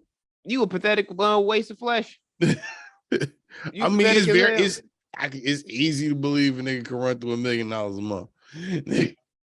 if you got it like that. Easy to believe. You ain't like, nigga, at this point, he is Bow Wow after he left Jermaine Dupri. You not playing the game no more. You gotta appreciate these checks you getting, nigga. Them big boy checks like the fat $14 million joints just playing 16 games. Mm-mm. Bow Wow make another check. No, he cannot. He's been trying. They told him no. Bow Wow gonna drop the hottest album in 2023. I'm saying everyone told him never to come back. Why do you think he's not coming back? He gonna put all of that into the music. Soulja Boy's out here still getting featured. Shad Moss ain't. That's what I'm saying. He gonna put Soulja Boy gonna produce every track. Co-produced by Dre and Jermaine Dupri. It's gonna be the wildest album ever. That album is never happening. No features, straight Shad. He's been saying he's gonna drop an album since Cash Money. He was signed to Cash Money damn near a decade ago. He is not dropping a fucking album. I mean, he is Kanye and like during the fucking Scorpion times, the shit out of all of us. Nothing dropping on time if it's ever dropping. Nigga, it's gonna drop. It's not the hottest shit ever. It's not. It's not. It's not. Watch. Nobody is checking for this nigga. Nobody. You know why nobody really checking for this nigga for real? For real? Because there's niggas like me that exist that look at like our wives weird when fucking shawty like mine comes on and they start singing a song and it's like, yo, I understand I was a part of your childhood and shit. Addicted, but you 30 fucking years old. Like now this is a little strange. Like we need to have that conversation. What's wrong with singing a little shorty like mine? You 30 fucking years old. I mean, you know, that shit still go off. That shit still make bitches go, oh. No, it don't. It do. It don't. That's a red just flag. Sent it to a bitch a couple weeks ago. It does. I promise you. That's a red flag. You know what? She listened to a lot of Meek Mill too. I hope you know. And I know how much you hate Meek Mill. Not. Yeah, I know how much you hate Meek Mill. She listened to Meek Mill. I don't hate Meek. I just you don't do think hate he's Meek a Mill. Good rapper. You might as well just admit that you hate Meek Mill. Just admit it. Don't hate me. I'm gonna get you to admit it. Just admit that you hate Meek Mill. I give Meek Mill at least one chance a month. He doesn't even fuck up once a month. Yeah, exactly. That's why I give him at least one chance a month. Bruh, you terrible. You terrible. You terrible. You like I'm good with Meek most of the time. You usually until he does anything. I am just in awe about the fact that you just hate Meek Mill that much. What? I'm just in awe, like, dog, why you hate Meek Mill that much? I don't hate Meek Mill. If I hated Meek Mill, I'd diss him or something. You 96 freeway. How the hell do you hate Meek Mill? Out of here with that 90s freeway shit. Nigga. Nigga, hell no. Look, what's wrong with being 96 freeway? What's wrong with that? What you think? Other than the mustard stains, what do you think? Nigga, what do you think? Hey, you got your pager, you be all right.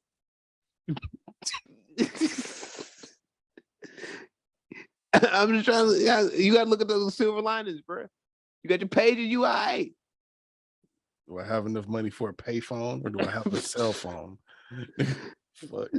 96 freeway, nigga. You still hustling. You just change out of the pocket at this point, nigga.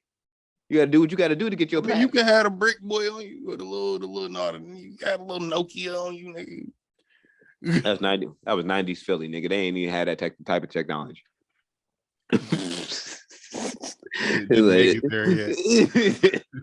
It didn't leave California and New York yet. Nigga, like they didn't even know about that shit yet. Miami was probably the first niggas up on that shit during the cocaine 80s. They was stunting on everybody, goddamn body. That's probably true.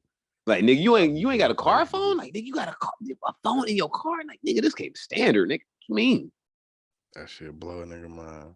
Like, you got a peasant ass Buick, nigga. Bro, like, I saw a Lambo today. That bitch looked like a fucking Batmobile in real life. Which one do you see? It was like green and gold, man. No, I'm talking about what type of Lambo was it? I don't remember the name. I think it was like a Vortex or something like that, or it was cold, bro. I gotta see what it is. I think I got it recorded somewhere. Is it recorded on that stream? Let me see. Hold on. I'm telling you right now, I'm going stupid with the Lambos. Get me Brett Favre money, nigga. I'm going stupid with the Lambos. Is it right there? And in true nigga fashion, all my Lambos gonna be on E. Until the last one is on E, and I gotta go to the gas station. I don't know where it's at. Fuck it. But no, that bitch was cold as fuck. I gotta look it up. I'll probably put it up later or something on my Instagram. But yeah. For my daughter's 16th birthday, guess what? She getting Lambo truck. Fuck it. You know, I've seen exactly 3 of them bitches in real life. Yeah, plenty. That's ironic. That's the one I see the most of now. But it's usually baby mamas in that bitch. You can tell they baby mamas. But yeah. I usually see dudes in them. Be old, older at least. Either older white dudes or older Chaldean dudes. I have yet to see a Lambo truck with a man in it. Yeah, that's all I've seen. I see more G-Wagons with girls in them. Well, G-Wagon's a baby mama car too. So are Maseratis. C-Class BM. I like the Maserati truck. That bitch nice. Yeah. But I can't even drive a Maserati now because they might just make the Maserati truck the baby daddy truck. And I'm just like, damn, I don't even want to do that. You know what I mean? The new Hummer is cold. Have you seen that shit? Yeah, that shit hard. That new Hummer is dope. Got to get that bitch in all pickup truck. Joint. Yeah, I got to get that bitch in all electric though. Yeah, that bitch crazy. Yeah. Yo, speaking of, when we were talking about the terrorism, what was happening back in the streets, back home. In real life. Real life, nigga. So when the power went out, and like you guys know down that way when y'all had like the big ass storm like about a month ago and shit, knocked out a bunch of power in the city. So my pops, he got the motherfucking solar panels put on the house and shit. He had them shits for about like 2 years. Now when the shit dropped out, that shit was supposed to kick on and still run everything in the house, and everything was supposed to be Gucci. That never happened. So pops had to run the generator to make this shit still go. You know what I mean? So they wouldn't waste meat and all that good shit. Long story short, the company that does the shit for DTE, like the majority of people who had them solar panels from that company that's provided through DTE is only one fucking option, apparently. No, like most people shit didn't do nothing. Wow. It's niggas like so faulty solar panels, nigga. How you sell a nigga a faulty solar panel? Nigga. And you can like either you pay for one of them shits outright or you finance them. So that's a mirror, nigga. Because it's 60 to 80,000 for the whole setup and all that shit. So you got all these people pissed off because it's like, yo, what the fuck? Yeah, that shit is not cheap. 60, 80 grand, nigga. You gotta finance that shit, you know what I mean? Like the whole nine. And I was like, oh, class action, so y'all better get up on that wave. Yeah. And my mom's and shit, when she found out that the American law pretty much dictates that you can almost sue anybody for anything, and if you have a suable thing, you probably win. She's where I got that from. I was like, y'all need to call some niggas right now. Yeah. And I'm like call whoever is doing the suits, and if their last name doesn't end in men or Berg, don't trust them. Don't use them. They're like, don't use them. Like, get your bread. Like, get it. God damn it. Because hilarious. Because they sued Denny's back in the day for racism. We're part of that class action suit. So I'm like, y'all get your bread. Get it. Yeah, I need to get in on one of them. I was a part of a class action suit. Yeah, I have been. It's just I always get like fucking pennies or some shit or like yeah, nigga, $2. I got 13 cents for the last class action suit I was a part of. I think mine was like $2 or something.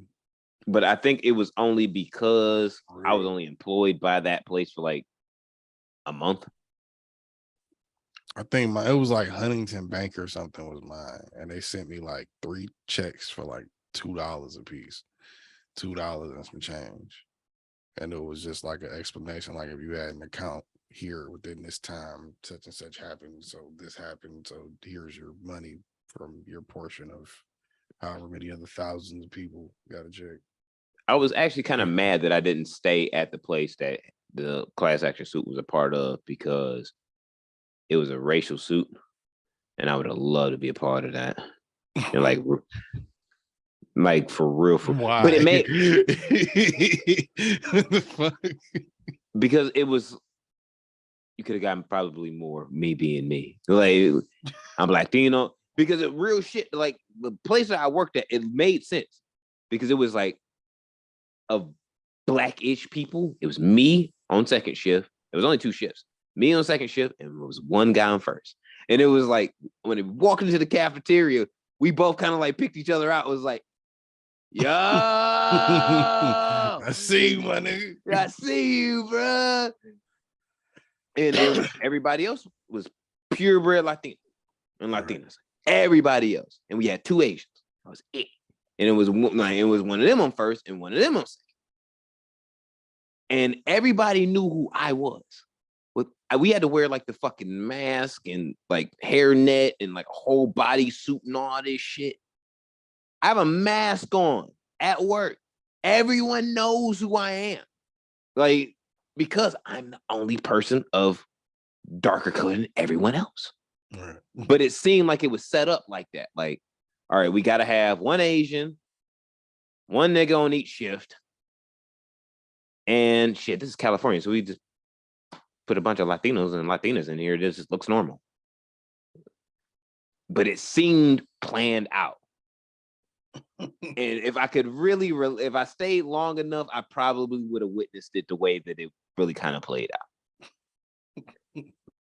That's great. But it was from a service who was doing the hiring and shit. Like they put you up onto it. It wasn't like a temp service, but they put you onto these jobs and shit. And I worked at Dexcom, which is the motherfuckers that make the glucose sensor for people that have diabetes and shit. Right. That's the spot that I'm talking about. But Dexcom still exists. It was the company, the hiring company, that was on their racial shit. And they was though, because me and 2 of my roommates went to the room to the interview, to the mass interview and shit. 2 out of the 3 of us got jobs. Damn. 1 out of the 3 of us had to take a drug test. I was not one of them. That's wild. Like it was so randomly just done. Like each of us had like a different fucking experience. And we was in those rooms longer than any other white people that we saw in those rooms. I will say that. Like you saw, like as the interview process was going and shit. Right. Like they'd be in there for like 5-10 minutes. I was at least in there for like 45 minutes, 35 minutes. I was in there for a while, like talking to these motherfuckers. Like Cutco. I always wondered if Cutco was racist, but I'm gonna leave that alone. That's conspiracy theory busy. Does Labor Ready still exist? I don't know. I always thought they was on some racist shit. I didn't hear nothing good about the motherfuckers like ever. I don't think I know. I just heard. I did that shit for a minute. I ever went there? I did that shit for a minute, and they was wild, bro. Like this woman is like for real. This one little old, older white lady, nigga. She was like mad disrespectful with her tone, nigga. Like it was like the tone was like, excuse me. Like I know I'm here for work, but bitch, I will choke you. Like you lost your mind. Like chill out. It was one of those like, if we was in the street and I just saw you in Meyer, you wouldn't hit me with this tone. So calm down. Like, relax, lady. Relax. Yeah, like relax, like dial it back. Like you tripping right now.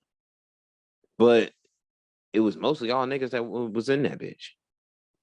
And motherfuckers that couldn't get good jobs and shit and was trying to work for one because they were felons. That's crazy. And that shit was just like nasty, in my personal opinion. Yeah, that is nasty as fuck. That's why I say that shit crazy, because you wouldn't think niggas would be that like detailed about something like that. I don't know. I mean, you kind of there's business plans on all for it now because you got to think about it like this. Most of these Marty Khan motherfuckers, like for real, they meet these big CEOs and they're like, oh, this motherfucker's a racist cunt. Yeah. So what we have to do is shape this without noticing, like without drawing attention to him, which could possibly the world knowing that he's a racist cunt. So we gonna do this, and we gonna make it like this. When we do our hiring process, for every 16th black person that walks in here, we're hiring. Yeah, basically. You know what I mean? And for every 8 Asians that walk in here, we're hiring them. For every 32 Latinos that walk in here, we're hiring them. And then they can't say, well, he's a racist or there's something wrong with this person because, oh yeah, like a bunch of people of color and race work for this person. So he provides employment for these people. This is our whole setup, and it's to make you right. And it's to make you look not crazy. You know what I'm saying? Like not as racially cunty as you are, but you are. It's a whole process for the shit. Marketing is set up, the whole 9. I always thought that shit was wild when you hear niggas talk about like diversity hires and shit. That shit is just nuts. At my job, I'm a diversity hire. I know that. I know that wholeheartedly. And I pimp that to my advantage. Well, like straight up, I pimp that to my advantage. And I tell other people I do like of my color or like of color that work there. This is how you do it. Shut the fuck up. Don't tell these niggas nothing. Talk to them about your personal life. Just show up. You show up, do your shit, shut the fuck up. You get some power because all these motherfuckers want people to do is do their job. Shut the fuck up. Right. So when you get tired and fed up of shit, tell these niggas that shit and they'll, we don't want you to quit because you work good. Get your money. Want me to stay? I'm gonna need an extra 2. I'm gonna need an extra 3. I'm gonna need an extra 2. These niggas offering me a whole 40 piece over here. Oh, we can't do that. And then we have nothing but white people working here. Oh, that's not a good look. I know.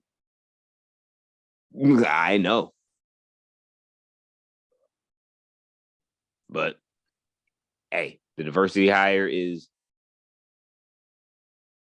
fucked up when it comes to America. That shit's fucked up. Shit, I don't know if this is a good segue or not, but I know 50 Cent finally got his fucking shows back from the white people. You just been slandering white people this whole episode, nigga. I know. I would say I acknowledge racism, but because there's a lot to say about this subject really today, even when we get into the Boston Celtics shit later. Like it's really a lot that goes into this episode. But yeah, I was wondering really for 50, congratulations to him. I was wondering how that was going to play out because I knew he was leaving stars and whatnot, but I didn't know whether he was going to say, all right, I'm just going to leave Courtney Kemp over here and she going to do the rest of the power shit, or he was going to get his shit. So he got his shit, like good for him. God damn it. Yeah. Own your masters. Like, fuck yeah. I was glad to see that shit because that nigga was, I know he was tired of dealing with that ass for sure. I wish them niggas would be sitting up there telling me I can't do this, I can't do that, and then you leak my shit, man. Fuck you. Nigga, they be trying to overly micromanage shit, but that's what I think me and you was having that conversation about like that nigga's keeping the lights on at Stars. Like that's why it's gonna be funny to see what they do without his shit. Because they fucked up with American Gods.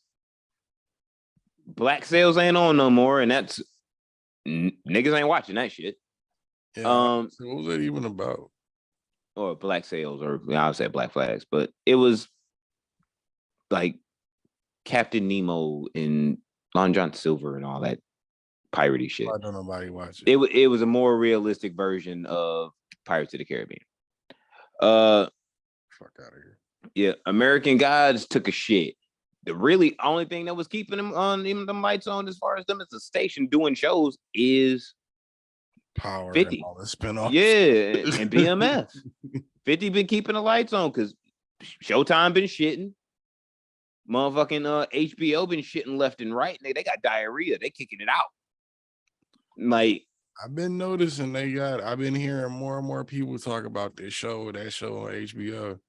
Well, yeah, get my shit right and start watching that shit again. Netflix been kicking, Hulu kicking up shit, AMC, FX. You ain't what? Which one of them was the one that won the most Emmys the other day or last week? It was HBO, wasn't it? Might have been HBO. I think it was HBO. Got the most Emmys at the shit. Because like everybody's going in, so it's like, do you? And this is the problem with Stars is like your main dependence was on one person coming up with ideas with big peoples to keep your shit on. You don't. What's your fallback? Everything else is going to the shit. That's the funny part. Is like, do you even have a fallback? Because they had to have known that nigga wasn't gonna want to stay. Yeah, HBO. Yeah, that's what I thought. With 38 total across awards. 38 total. Like that's mad crazy. Like shout out to them. But yeah, they coming out with that. They coming out with straight heat. Yeah, no, they are. I gotta check out some of that shit. Don't use the blue one. I gotta put that in the washing room. Throw it out here. What? Yeah, but when you got that much shit, you gotta keep that shit like rolling, or at least appease to the person that's really trying to do the shit. Because this was already a thing years ago. When it was like when Just Power was on, it was like I think it was like the 3rd or 4th season he wanted to leave. It was the first shitty season, so it must have been season 3, like the one that was like really really bad. But he was upset because we as consumers were upset. It just seemed so fucking lazy. Like the season was ass. There wasn't a lot of episodes. Everything seemed rushed. And they were in like him and Courtney Kemp was pissed off at that time. Like, yo, there wasn't enough episodes. Like we don't giving them like 8 or something. Yeah, like I'm like, yo, give us like 13 episodes. Give us enough to compete with Breaking Bad and shit. Because now it's like we can't develop this story with just 6, 7, 8 episodes. Like, come on. Then I guess they handed them more money. And then they became like, all right, we'll give you more power over what the fuck you're doing or whatever the fuck the case may be. He stayed. And now it's like, yeah, you're doing the shit again. And it's like, they have more power now because at that point in time, at least they had some other shows. You had a buffer, I would say, where you're just like, all right, if I don't have nothing to fill this slot. They definitely had way more room to fuck up than they do now. Yeah, because you could fill this slot later. Like if everything went to shit in the spring, you can be like, all right, we ain't got to fill them power slots until at least the summer. So we got some time. We can organize some shit, move some shit around. It'd be all right. This is your whole network now. What you gonna do? This is your whole bitch. And that's the funny part. They movies don't even be hitting, bro. nigga, Stars used to have the movies when it came down to just the on-demand movies and that time. When you had to wait till every Saturday night at 9, 10 o'clock to get a good movie. A lot of niggas just, I don't know what it is, bro. Netflix and on demand, bro. If you want to see some shit, you ain't got to just go through that no more. That's true. But I don't know, like, that's what I'm saying. Like, the lineup is now even, like, not that great. The shit they had isn't even really there no more. I'm like with the movies, I'm talking about. I haven't owned Stars or Stars app in like at least 3 to 4 years. So I don't know what's on it or what's not. At a certain point in time, and it was actually recently, like when I had COVID a couple weeks ago, I was like, you know what? Maybe since I ain't doing shit, and I'm binge watching everything that I haven't had time to do since I'm just sitting here sick, I might get the Stars app and catch up on all the power shit. Then this happened, and I was like, oh, glad I didn't. Like, you know what I mean? Like, if he take his shit over to HBO, it's going to go into a crazy level. But I don't think I don't know how if he can actually do that because it's a competitor. Because you know they be trying to keep motherfuckers down for like 2 years and shit because it's a competitor. But if it's a streaming service and just a streaming service only type thing, I don't know if that. HBO Max not about to be around right now, so or next year. So it's like they probably won't be doing that shit till after they figure that shit out. Because they talking about selling the whole shit now.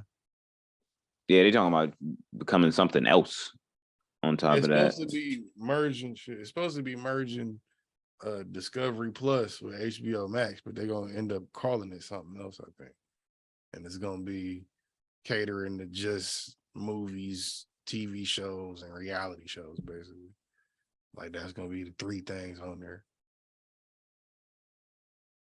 I haven't watched a reality show in so long, bro. I have no desire for it. I don't even care. Watching them with like girls that watch them. But even to that, I like the storylines that I like. I'll only watch like YouTubers update me on them. Like I won't watch the actual show. I don't even care for that. Gucci. I'm like new. I just don't. Them niggas be doing some good shit on them. Like some of them reaction videos they be doing to like TLC shows be fucking hilarious. Yeah, I'm too grown. I just don't care no more. You ain't nobody too grown to watch little people, nigga. I'm too grown for that shit. I'm sorry. Yeah. Nobody. Actually, I'm literally too grown for that shit. Like I'm sorry. I never seen Smothered, nigga. No, I have not. Where the motherfucking mom is obsessed with her child. No, I have not. That's in no way relatable to anything that I have dealt with in my life to any degree. I would point and laugh at that person and without any remorse. Without any remorse, absolutely. Yeah, no, it's not my thing, sir. Sorry. It's entertaining is my point. Some reality shows are good. It's not, I'm sorry. They are. Some are. It's not. Like the NBA is a fucking reality show. That's what keeps me entertained. Yeah. Kind of trash. Hey man, everything happening. Motherfucking Ime Udoka cheating on Nia Long. That shit crazy. Now, see, before we go losing your job to it is even worse too.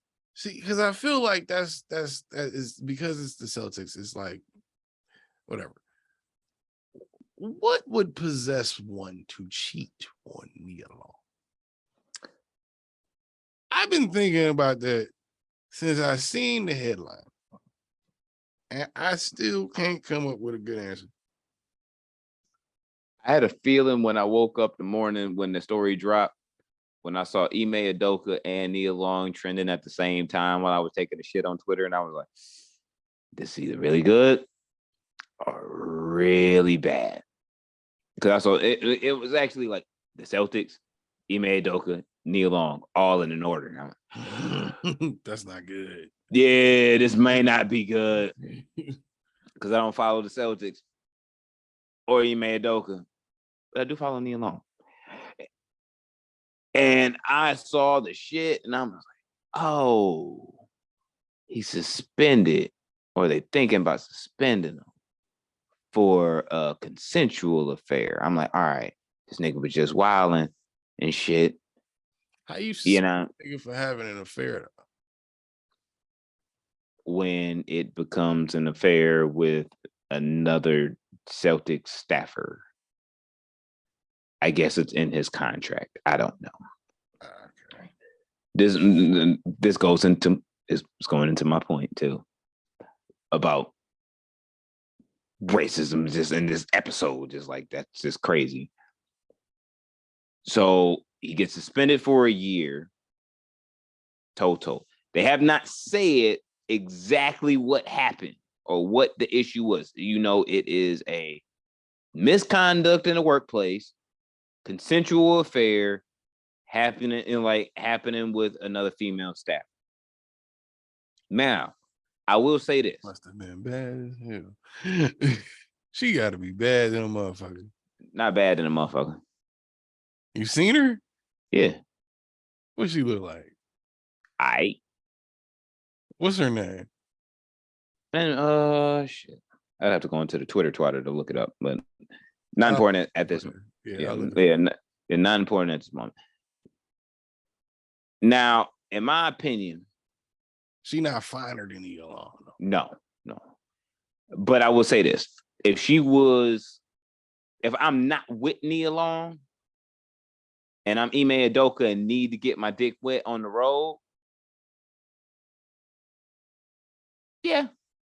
You know, it's not one of those where you just looking at it like, yo, nigga, what the fuck are you doing? It's like, yo, you shouldn't be doing that, son. It look a little weird because she's not as bad as Nia Long, but I get it, I guess. It's one of those. All right. But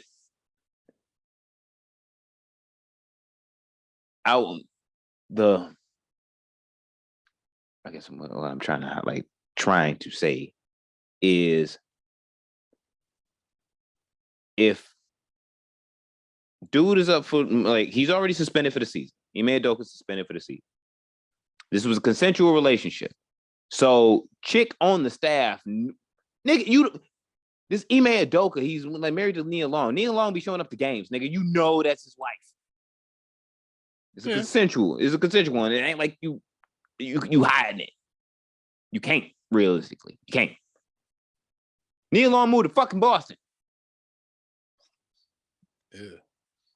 Nigga. Like, move to Boston because this nigga's coaching. It's fucked up. Brought and riding with her nigga. They have a whole kid together, nigga. Whole child. Has a heartbeat and everything. It's real. Like in real life. And like straight up. Move to Boston. You got your side piece. And you get caught up for having a side piece. Because your side piece is at work. Mind you, for those who don't know, the current owner of the Los Angeles Lakers, Jeannie Buss, daughter of the late great Jerry Buss,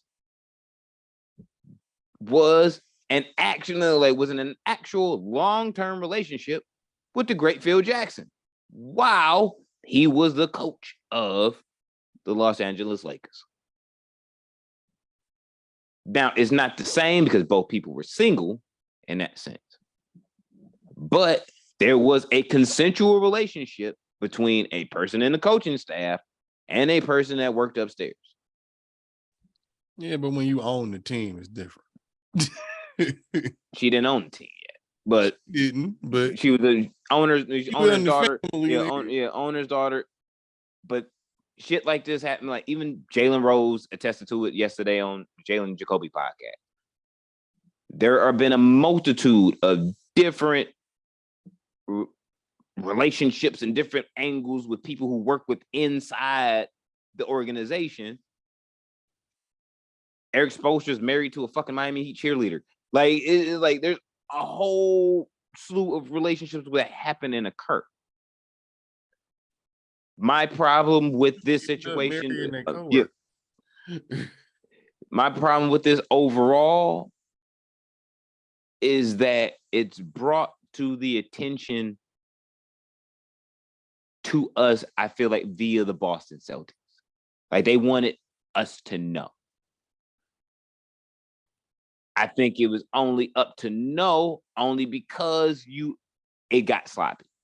If it was clean, if it was one, like, and that's the only reason I'm cutting him some bail. I mean, like, I'm not gonna cut him no bail because it seemed like it wasn't clean. Because we knowing about it,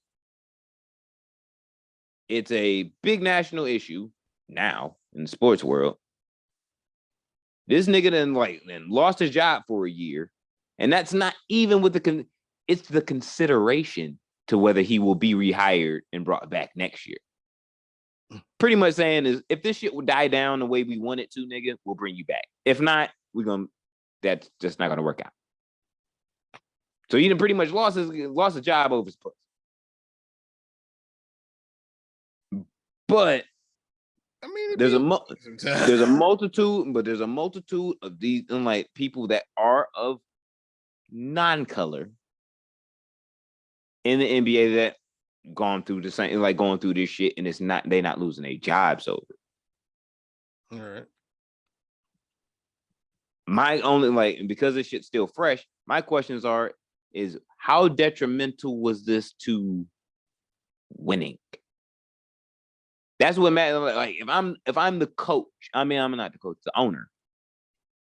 That would be my whole thing. All right, yeah, we caught this nigga up. He was cheating on his wife. Is wifey coming up in here mad? Or is side piece coming up in here mad, tripping and shit? What did the girl do for the NBA? She was part of the coaching staff or like training staff or whatever, but she was a part of the Celtics actual staff. Well, yeah, you could argue that would affect winning. But it in certain cases, like if it affects winning in the sense of like, all right, the reason why you coach so shitty and let my Golden State Warriors just beat the living shit out of the Leprechauns is because your head is so far deep in this girl's ass because you're not focused. Yeah, that's a big deal to me. Yeah, if I'm on the team, if I'm Jaylen Brown, Jason Tatum, yeah, I'm mad because I'm like, yo, you was coaching shitty because of that, nigga? So you could have took me out when I was tired as fuck and put somebody else in and buy me some fucking time to get my lungs back together and get back out here and help. But you was thinking about that blowjob if like at the end of the game, if you win or lose or not.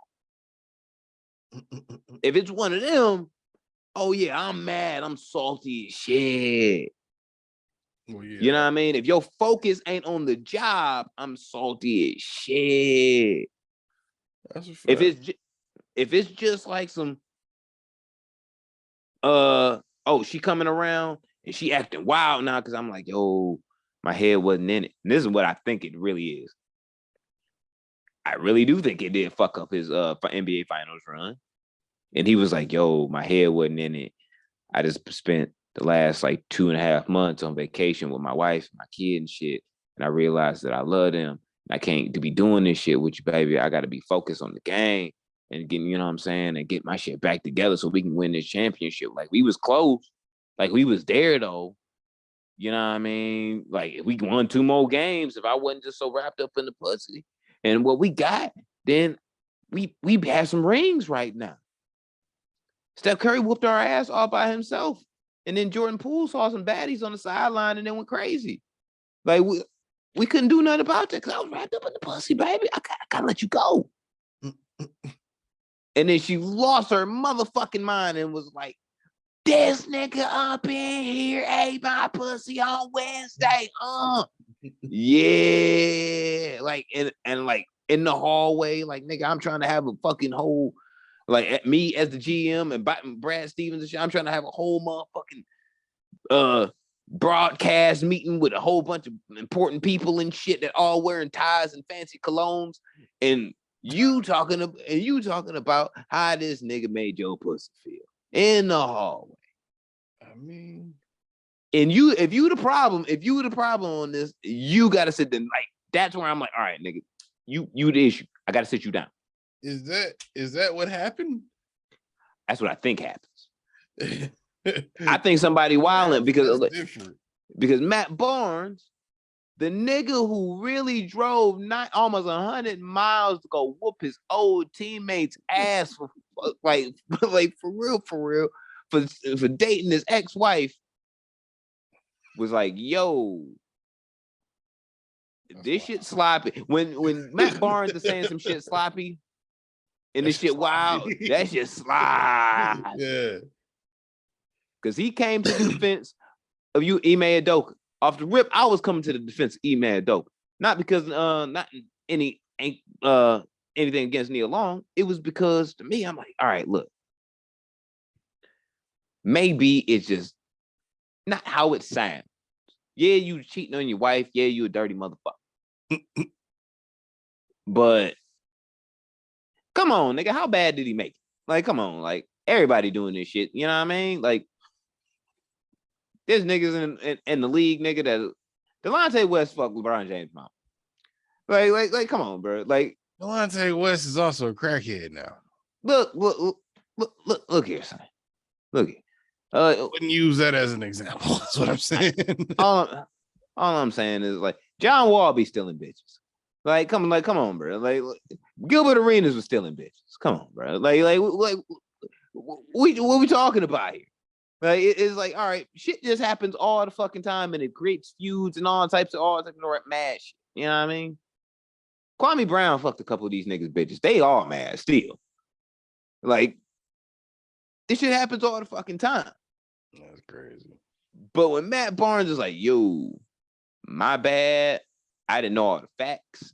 Somebody called me from the Celtics. It was like, yo, this shit's sloppy. So, yeah, what you said, you was out of pocket. Chill. My shit is, and I'm gonna stand on this, is like, it happens to a lot, it's happening in around the league and has happened. Sloppier and all, but a lot of other white people in the league. I know about this shit. And I'm not even somebody that works within the league. I know about it. Come on, goddammit. You know what I mean? In sloppy situations. And you don't see them niggas losing their job for a year. You know what I mean? They got NBA and LeBron James and them got Robert Sarver fuck up out of here. They said they were gonna give him a year off and a $10 million fine. LeBron James and Chris Paul was like, nope, you better get this nigga the fuck up out of here. And he getting the fuck up out of here. Gone, nigga. Yeah, like, you better get him gone. Like, period. Like, we gonna get him gone. Adam Silver was like, you gotta get him gone then. He was like, mission accomplished, nigga. Like, we out here. No problem, nigga. Right. And they got him the fuck up out of here. But that was for like racism and sexism and a whole bunch of other shit. Right. Had a whole fucking binder like that thick, just talking about this nigga and what he was doing. Had a Mark Wahlberg binder. Real shit. Damn. He probably punched an Asian person in the face too. God damn it. Like, racist that nigga was. Like, I seen some of the fucking transcripts from that shit. That shit wow.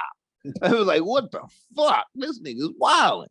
Why would you? But yeah, what I didn't know is that they put these niggas in the big three of the worst owners like of all time, and it was Jalen Rose said it was Robert Sarver, Donald Sterling, and Dolan from the Knicks. And I'm like, damn, yeah, like, it's a heavy list. The big three. I was like, damn. It's hard to argue with that. Nasty. I'm like, that's nasty as hell. Cause we all knew that Robert Sarver was trash because it was like he didn't look like he was trying. You know what I mean? Donald Sterling, it was like they looked like they were trying for him, and he was like, he thought he was running the plantation or some shit. Right. Like, he was like, man, super racist. And James Dolan, that nigga just don't care. Give a fuck. Nah.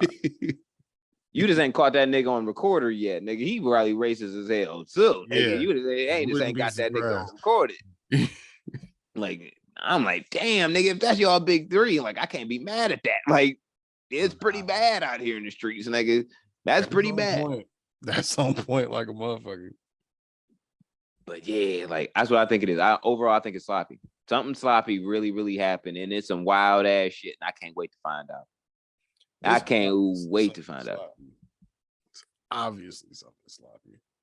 Look, I ain't seen Nia Long and all her classy beautifulness say short. So you're not gonna see her say short. Nah. I hope to God on everything on God's green earth that she does not show up on a fucking Jada's table talk though. I'm gonna cry for the culture if she show up on a table talk. Might be the first place she goes. I'm gonna cry for the culture at that point. Jada gonna put that call out. I'm gonna be looking like the Jordan crying meme, nigga. Just like you fucking with the culture, doc. Like Nia, babe, Kanye White, nah, we can't lose you too. Like get it together, baby. I know you heard it. Jada, did you see Tory Lanez punch the Arkansas scene of fucking Jada for some reason?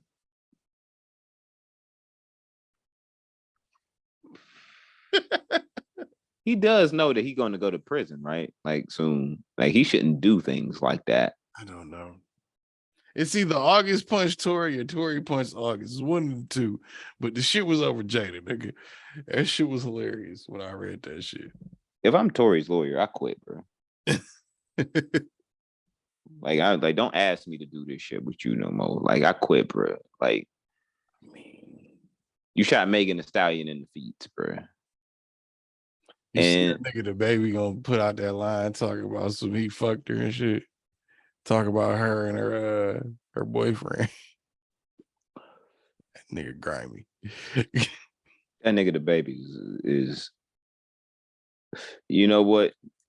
They should have never told that nigga that he can't do shows because now he acting a fool and showing you what he gonna do. What he like since he's been doing shows. Like he is trolling the shit out of these niggas, bro. He is going crazy. He wild. Like if I was her boyfriend and that nigga talked about me like that, we throwing hands when I see you, dog. It's on site. He called him a pretty boy bitch. Nigga, a pretty boy bitch ass nigga or some shit like that. That nigga need to go to therapy, bro. Like for real, for real. Bro, it be straight hands when I see that nigga. That nigga is losing his shit a little bit for real. Like on 100, like son he caught 2 legal bodies. He just fighting people, insulting people, whole groups of people, like antagonizing niggas. Yeah, like now it's like, yo, nigga, you need to see somebody, bro. Like nobody even attacking you right now. Like they trying to live they trying to be a couple, bro. Like what is you doing? You just doing shit to do it, nigga. like dog. But niggas keep trying that nigga. That nigga's on some wild shit. Like he has two legal bodies. Like we think about it. He has try you. Yeah. When niggas constantly playing with you or think you pussy or something, yeah. Sometimes you walk around with and now you looking for conflict because you expecting conflict all the time. So you might as well just choose your own conflict. That could be part of it. I don't know. It would be interesting to talk to him, like to be like his therapist. That shit would be interesting as fuck. Like I really like. I like the baby, man. That would be more interesting than any album. I like the baby, man. Like I just kind of like, yo, you just need to talk to somebody, bro. Like you need to sit down and talk to some peoples. You know what I mean? Get your shit together, rework some things. You know what I mean? Chief Keef your life. You know what I mean? Remember when we thought Chief Keef was gonna end up dead? Because he was just wilding. Yeah. That nigga played video games. Talking about him as the most influential nigga in the last 10 years, or one of the most influential niggas in hip hop. That nigga play video games now, be chilling, release a mixtape every now and again, be chilling with his kid. Hell yeah. Nigga Chief Keef realized who the fuck he was. No, he was always about that life. He just had to chill the fuck out. He was like, nigga, I got money now. Like, yeah, that's what I'm saying. He realized who he was. Like, all right, I don't have to do that shit. Nah. I hope NBA YoungBoy realized that. You know what I mean? I see this video so funny. This nigga was on Instagram Live at like 2 a.m, yelling at a nigga who called him a bitch in the comment section. He yelling at this nigga with a lit Newport. And he runs in the bedroom, yelling through the house, wakes his baby mama up, and say, "Tell this pussy ass nigga who the fuck he talking to."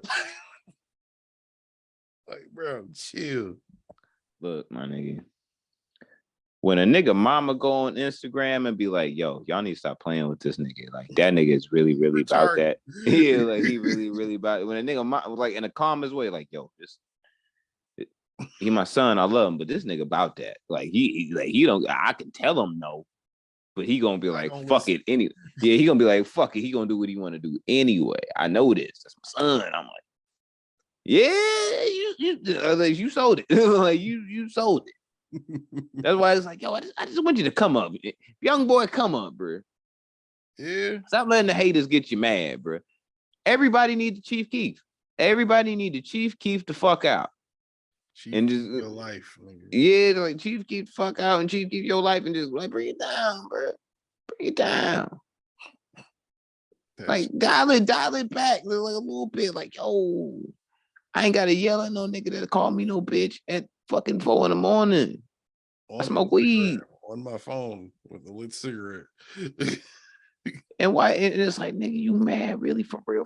Like, waking up. You've made your fortune from YouTube videos. Like, that nigga probably ain't shit, bruh. I don't know if he ain't shit or if it's just that he retarded. I think the nigga just retarded, bro. No, I'm talking about the person calling him a bitch ain't shit. Like, oh yeah, that too. Because realistically, if me and him are equal as people, let's say me and you beefed out. Me and you are beef, but we both got $1 billion apiece. I mean, are we? Really? Because we can beef on different levels at that point. What I'm saying is there is a level to it to where it's like I might really on-site you and not give a fuck because I'm a billionaire, nigga. I can make it through. But I'm not gonna go on Instagram Live and let you know that I'm the ops now. Like that I'm opping that hard, nigga. Like, no. I mean, we equals. It's like we equals. And at this point, I'm using my mind to get this done. Like, hands never touching the dope type of mentality. Like, if I'm getting this done, nigga, it's gonna go. It's not just gonna be out of town shooters on top of out of town shooters. Right. It's gonna be at least 12 levels of out of town shooters. 11 of these niggas ain't gonna shoot anything. They just gonna be delivering a message and carrying this cash and delivering it down. Like it down the pipeline, nigga. Right. Nigga, you might get snuffed by somebody that comes from the fucking Australian outback and you be like, yo, you never see this coming. Never see this coming. Like, at all. I'm not like, yeah, we equals. If you own Instagram, calling me a bitch, like, you are not my equal. You were mad because you want what I have. Shut up. Yeah, pretty much at that point. If I drop my black card on your face, your head would explode. Shut up. We not equals. So it's like, that's what he need to learn. Remember when Kevin Gates, before he turned gay, like how he was just going crazy? Okay, relax. First off, relax. Come on, bro. Y'all niggas need to stop lying to yourselves. Just because the nigga has a feather in his head does not make him a homosexual. Nah, but the fact that Bobby Shmurda and probably recreationally calls him 6 to 7 times a day probably does, and he answers. So come on, bro. Why? That is not a party I want to be at. Ironically. Look, I'm all for happiness, bro. I'm all for happiness. I don't care how it comes. It's like I'm all for happiness, especially black love. That's cool. I ain't mad at that. Yeah, I ain't mad at that at all. Niggas need to stop lying. Stop lying. We know who Bobby is. Stop lying. Hey, we already knew. Everybody else stop lying. The nigga that put that shit out said he got scared. That was his little. It was just a joke. He wasn't in the bed with Bobby. Look, if he was in the bed with Bobby, that's cool. I'm all for black love. And if you having black fun, that's cool too. Do you? Nigga said black fun. You having some fun out here in the streets, nigga? Acting ruthless. You know what I mean? Level of ruthless, nigga. Look, you out here acting ruthless. This is equal opportunity. One way to put it, nigga. If you out here acting ruthless, you feel like it's the 80s in 1984. It's cool. No, just make sure you're getting regularly checked up.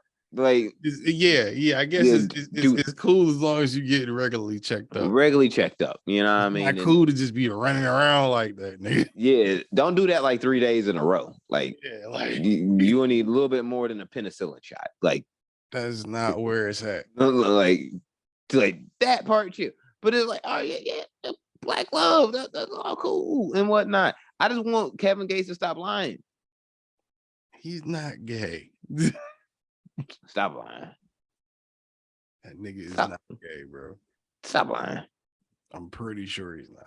I'm pretty sure he want to fight you. That'll be your next boxing match. You keep fucking around. Kevin Gates gonna fuck. Somebody gonna fuck around and hear these podcasts one day, and they gonna actually hit us up.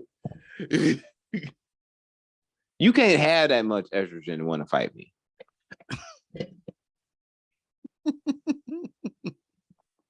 Shut the fuck up. That nigga gonna throw that feather at your ass, nigga. Fucking poke your fucking eye out with it. Like, fuck out of here. Go send that bitch like a dart, nigga. Fuck out of here. Man. Hey, look, nobody afraid of Kevin Gates, bro. Kevin Gates would probably still slap the shit out of nigga if you. He just don't look like he'll slap the shit out of you anymore. He probably would still do it. No. He cried. I think that's part of the feather, is because he's trying to calm down, get in touch with himself, and be more centered, so he don't kick. This nigga don't know who he is. One week he Native American, the next week he's fucking Puerto Rican, a week after that the nigga Cajun, a week after that he from Morocco. Like, what? Like, nigga, who are you, nigga? Maybe he's just finding the different parts of himself. Nigga, he's an artist.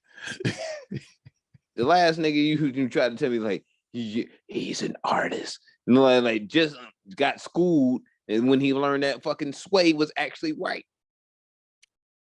We all knew Sway was right then. We all knew Sway had the answers. It was just funny to tell, Sway that he also did not have the answers like Kanye, and tell other people that they were Sway and they did not have the answers. It's a meme. It was great. We all knew that nigga was right, except for maybe Kanye, but we did. Kanye's gonna go broke in 5 years. It's like the one thing you think the genius would have paid attention to. He's gonna go broke. It's gonna be not for nothing. He tried to do it at a higher level. I get it. It's gonna be crazy when he goes broke. It's gonna be fucking insane. Kanye is not gonna go broke. He's gonna go broke. No, he'll put out another garbage album before he goes broke. He's not going broke. His stream numbers drop drastically every single time he drops. No, they don't. Donda don't count because he was fucking rolling that out over trying to do dumb shit with it for like 6 months. And by this point, you should be on Eminem, Beyonce, Jay-Z level, Nas level, where it's like, nigga, I just dropped shit. He does. That is what he's on. What are you talking about? No, he still does rollouts. What do you mean? Because everything wants to. You got to sell just these like records. The rest of those people you just named. They still do rollouts when they want to. When they want to. Most of the time, at this point now, Eminem just found out that he just didn't have to. Like, he just found that out. I don't think he just found that out. When Revival happened after that, and like he even himself was like, I probably wouldn't have done that way. Like, and it was because, like, yeah, now you witness all your other peers that are just as great as you just drop shit and everybody go crazy. You know what I mean? And your numbers are staggering because it's like you have all these people that weren't expecting you to be here. But you got to think. And then Kamikaze happens, and then what happens? Everybody floods to it, and it was actually really good. But even a rollout for those types of people, especially M's rollout these days, is like a tweet and a music video and a single, and that's it. Hey, I'm coming. That's it. Or a verse or something. Like, he'll start coming outside. Like, that's how you know. Like, that's what gets niggas hype. Yeah, but I wouldn't even say just that for him. Like no, that's just the way he does it. Yeah, he'll go get a billboard. That's what he did. What, for Revival and and for Revival he had the but Revival specifically he had a billboard campaign because it was and he had a pharmaceutical thing and all that. Yeah. Yeah, I remember that. I thought don't get me wrong, I didn't not think that was cool. That shit was dope. He had a whole website that looked like a pill company or like a pill they were trying to sell you. Like album creation and shit, I still think his ass. But he had to do it that way. He understood it. And then when I was scrolling through on a Friday, it was after midnight, and I was like, oh shit, Eminem dropped. Randomly. First thing I did, press play. Cause it was just like, oh damn, like nigga, you just dropped a couple months ago. Yeah. You know what I mean? The fucking Music to Be Murdered by joints. You do a rollout for those? Nope, just drop them hoes. You know what I mean? And those are great projects. It's like you at a certain level of greatness, you don't need to do this shit no more. If you want to, it's fine. You don't need to. Kanye is someone that still needs to, for the sole reason that he does, because he creates fuck shit for himself that negates his listenership. No, Kanye still has a solid fan base. It's just been dwindling.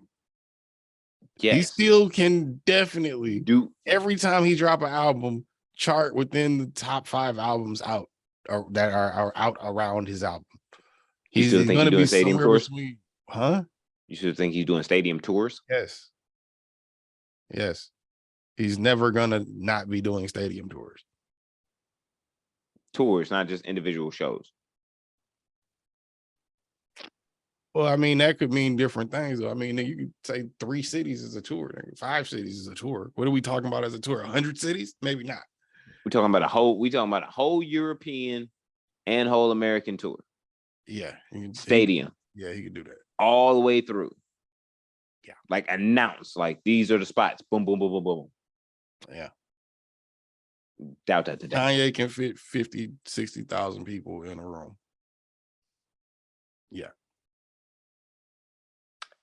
I don't see it. He could probably do a Rihanna Eminem, where you got these 3 stadiums, these 3 shows, where you like these are going to be the biggest shows, and you have to come, like it's a big deal. Well, with him, it's all about the presentation when it comes to him doing the show.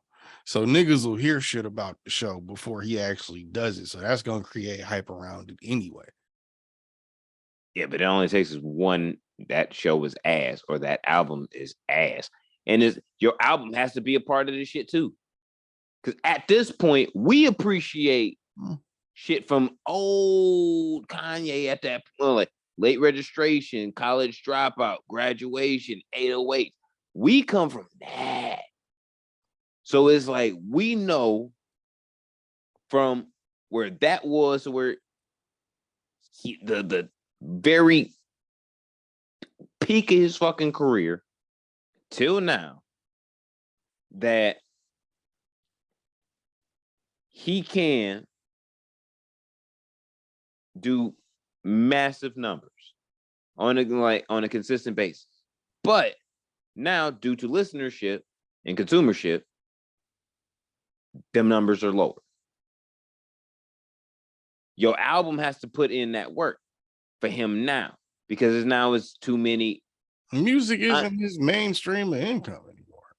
Yeah, but if you're gonna do a tour, like a stadium tour, that would have to be a big thing to do to be able to successfully do. You'd have to devote buying tickets just based off the music.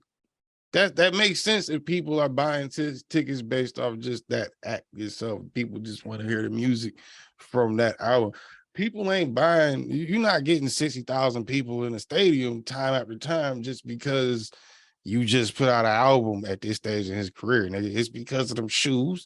It's because of all the bullshit he runs around doing. It's because nostalgia. It's because niggas like me and you will still somehow end up at a show. Nigga, it's because all of that. I never will.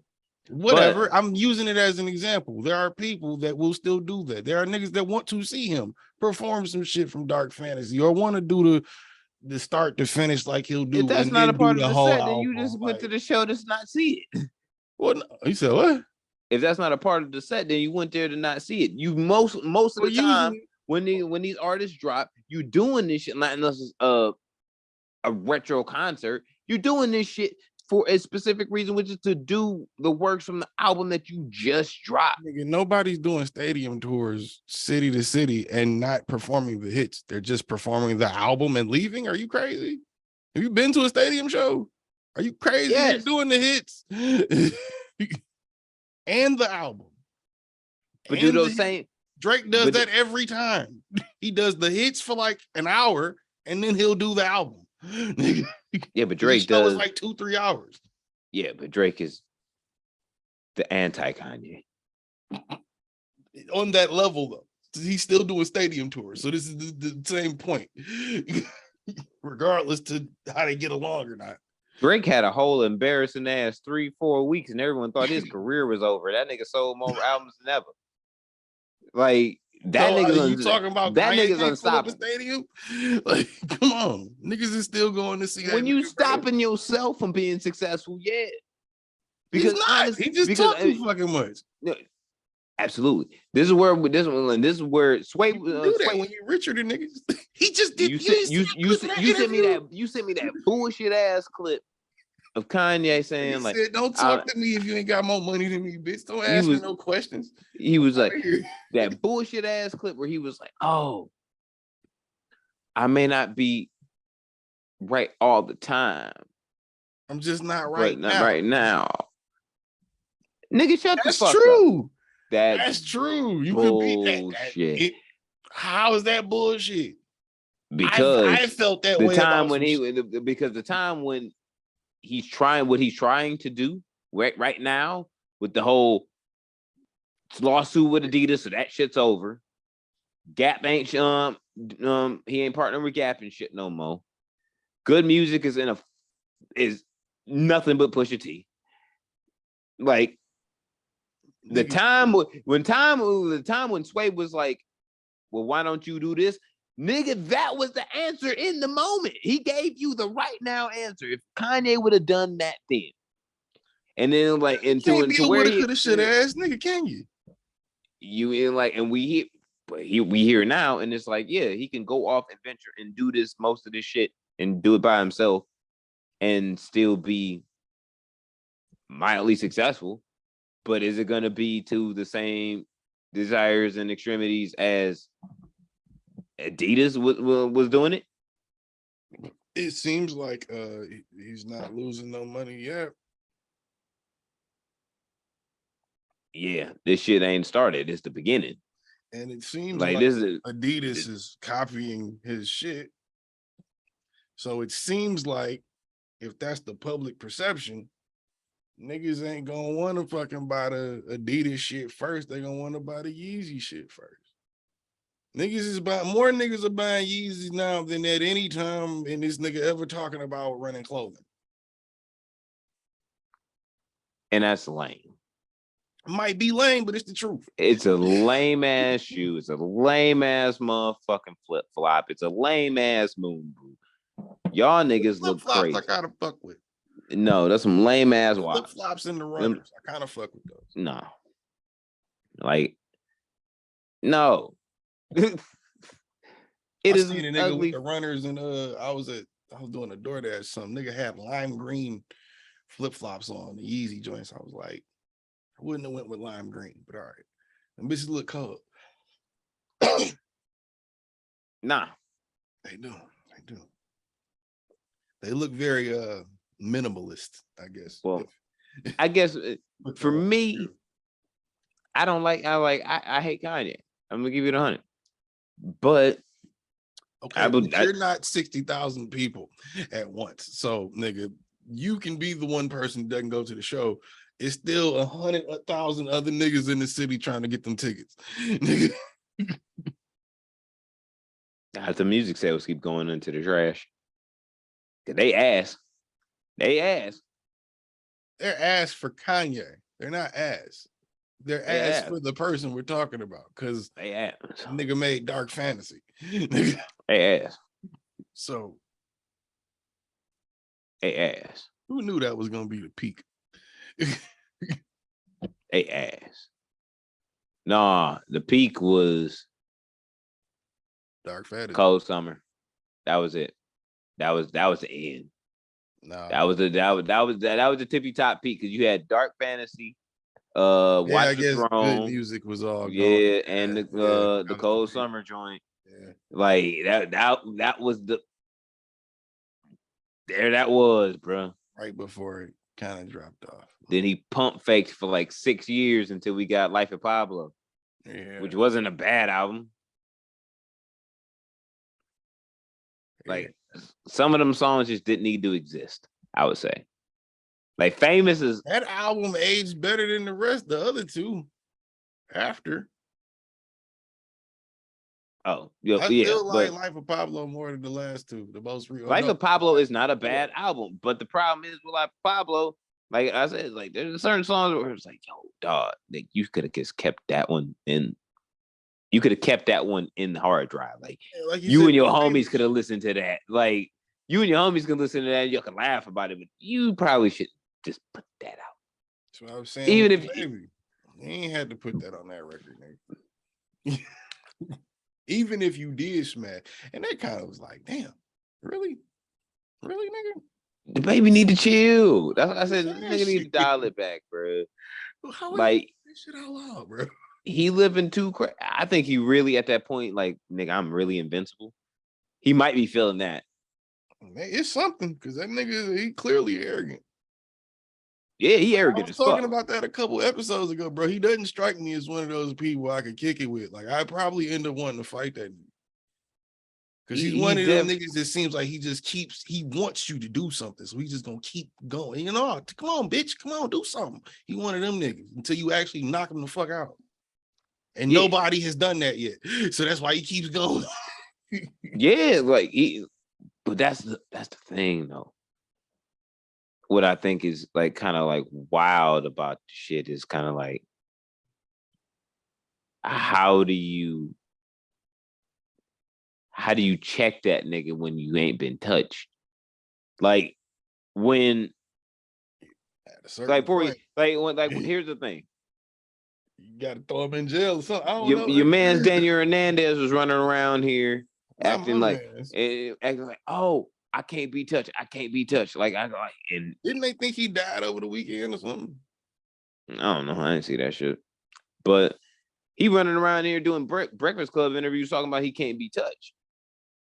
But when it came down to the possibility of it happening, he wasn't out there during those times and hours where the ops was really outside, or whether it was really gonna be that smoke.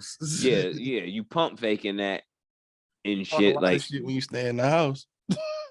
Yeah, but the baby ain't playing. Like he's really looking for it whenever it's coming, and he'll create it and respond to it. But it's like, if you ain't if one nigga ain't knocked you the fuck out, if you ain't getting knocked the fuck out by Ray J, if Ray J knocked him out, that shit would be hilarious, dog. He'd never let that down. No. But like he'd be like, if he ain't got knocked the fuck out. But who better to do it? Honestly, who better to do it? No, that ruined his career. That'd be it. That'd be it. You can't get knocked out by Ray J, bro. You gotta have to diss him on the one rich fucking beat. You can't get knocked out by Ray J, bro. Like if I'm his homie, like we can't be friends no more, bro. Like Ray J, I witnessed Ray J punch you in the face so hard, you went night night. You can't like a Steph Curry animation. You was like, like come on, bro. Kirk, and you get knocked out by a nigga named Ray. Nigga, it's just not. Nah, can't do that. You can't do that, bro. Like, bro, that nigga need a therapist, a fucking cell or a tranquilizer or something. That's what I'm saying. Like, dog, like you, how do you check that? Like, how do you put that in the pocket and like, yo? There are two ways I can think of. I mean, I just don't want to say one of them, but you know what I'm thinking. And I'd hate to see it, but arrogant niggas, that's usually what happens. You right, but like check it in a healthy way. Like that's why I said, nigga, go download BetterHelp or something, nigga. You know what? It's in the back. Like this goes into the question of like I'm gonna sound real Charlemagne talking to Tekashi on it. Like, nigga, who's your OGs? Like, who you looking up to? That's it. Like recipes to his brother. Like that's not that war wasn't your brother. I don't think that nigga gives a fuck about listening to that right now. You can't tell that nigga nothing. He keep going platinum or gold at least, whatever he do. I know the nigga getting money. The nigga selling records. He's selling records. That's all that matters. His shit is spinning for real. I don't know what his contract look like, but I know his shit spinning. I hear he nigga on everything. He getting money. He getting money. He is still getting money. Flow on every fucking beat, trying to trick niggas into thinking it's a new flow because he's using words fast. No, it's the same flow. It's the same flow. That nigga has been slowing down and speeding up the same shit for what, 3 albums now, 3 projects. More than that, no, I think it's 4. Well, I think it's like 4 now, but like, yeah, like his OGs need to holler at him, bro. Like, yo, I don't want to see the worst happen to you, my nigga. Like, take a week off, nigga. Relax. Yeah, like chill. Like when you feel those urges, smoke some weed. It usually cures. That nigga don't smoke that shit. Dude. I don't even think he smoked. That nigga need to. Matter of fact, he might not need to. That may be how he get caught slipping. Yeah. And maybe he ain't even gotten caught because he just been sharp like that. You know what I mean? Like you ain't gonna catch 50 staples. Yeah. You ain't just gonna catch 50. Yeah. Niggas be like walking around sober, nigga. Yeah, they sober as hell. And it's like I have mad respect for Vince Staples. It's like that nigga know, yeah, nigga, I'm rich, but I was out here. I got some enemies probably still walking around. Yeah. If I get caught slipping, thinking like, yo, I'm just gonna ride through the hood in a $1.5 million whip, high off weed. Yeah, some shit might pop up. Go to the hood when you trying to do that. Yeah, but you can't tell Game and them niggas on that shit, dog. Game been doing it for a long time. He's goofy. A long time. But he didn't shot at not just have a whole allegedly on Jason. He's a goofy motherfucker, man. He is. But he didn't shot at niggas allegedly too. So it's kind of like goofy. Yeah. Yeah. Like the story on how Nip met Game is wild. I believe it. Nigga was like, he was riding through Solo in the red whip, nigga, cutting through Crenshaw and Slauson with a Glock in his lap. Dolo. By himself. Yeah, no help. Shit he would do. Just a Glock in his lap, like in the range, red range, all red. It's Crip neighborhood. It's all 60s around in that motherfucker. Glock in his lap. Dolo. Yeah, it sounds like Jason to me. Yeah, don't it? Yeah. So, like, if he been doing that for a long time, but I don't think he's afraid of it neither. You ain't got to be afraid of it to not do it, nigga. No, I'm saying like you ain't and afraid to think of about it and be like, I could just not do that. No, I'm saying if what happens happens. If niggas start shooting at that nigga, it's like, all right, I am a part of that life, so I'm gonna start shooting back. Like it's not. I mean, you didn't have to take the red car. Could have took the all black. his cars red. Yeah, well, that's I guess a thing. I don't know. You I never that understood dudes that do that shit. Like when you even dudes, it's not like in gangs and shit. Like niggas that buy like all white cars and shit. Like that's weird to just buy one color of every car you like. Like nigga, have some variety. Jesus. Nah. Like I don't want 7 white cars. That's fucking ridiculous. I don't care what gang or nigga. If I'm cripping, nigga, I don't need 8 blue fucking cars, nigga. I need some black. I need some white. I need some green. I need some purple, nigga. I need some orange, some red. I'm not gang banging the whip. Like I'm gonna keep that 100. I'm not gang banging the whip because to me, I'm just like, yo, yeah, gang, blah blah, whatever, woo woo. But nigga, every car don't look great in red. They just don't. Like every now and again, a car might look dope in a white. It might look dope in a lime gray. It might look dope in a goddamn powder blue. Like, no, I'm not gang banging the whip. Leave me alone. Like, this is to be seen and looked at and be like, oh, that's dope. Not like, oh shit, that nigga Pyru, that nigga 60s. No. It's a choice. It's a choice. I've learned. We driving. Some things are just a choice, and that was a choice that was made. Nobody made him do that. You telling me that's how he met Nip? Yeah, of course Nip saw him because nigga, you just stick out like a sore fucking thumb. That's goofy as fuck. Why would you do that? But he was with it though. He saw a bunch of motherfuckers in blue walking up to his car. Was like, all right, click clack. Like, what's good? Yo, I'm just handing you my tape. All right, fuck away from my car. For sure. Pull the fuck off. How you gonna pull up in a hostile neighborhood and be hostile? Nigga, you came here. The fuck? Nobody asked you to turn on this corner, bitch. Hey, Nick, it's one of those exits, bro. You actually like, not like you come in on one end of the, I think the 15 and shit. Like, you kind of hit when you hit South Central, nigga. You hit the Crip neighborhood first. Oh well, bad place to be in a red car on purpose. Yeah, like 100. And you just doing it to pull through and just be like, yeah, nigga, I'm still with the shit. Somehow he's made it this far, fam. So I think it's just, I don't know, man. I don't know. He made it this far. You can't be mad at it. You just hate Jayceon and Meek Mill so bad. No, I actually like Jayceon more than Meek Mill, but I think they both goofy. Meek Mill have a goofy moment every like 3 once days. No. And they get recorded every other month.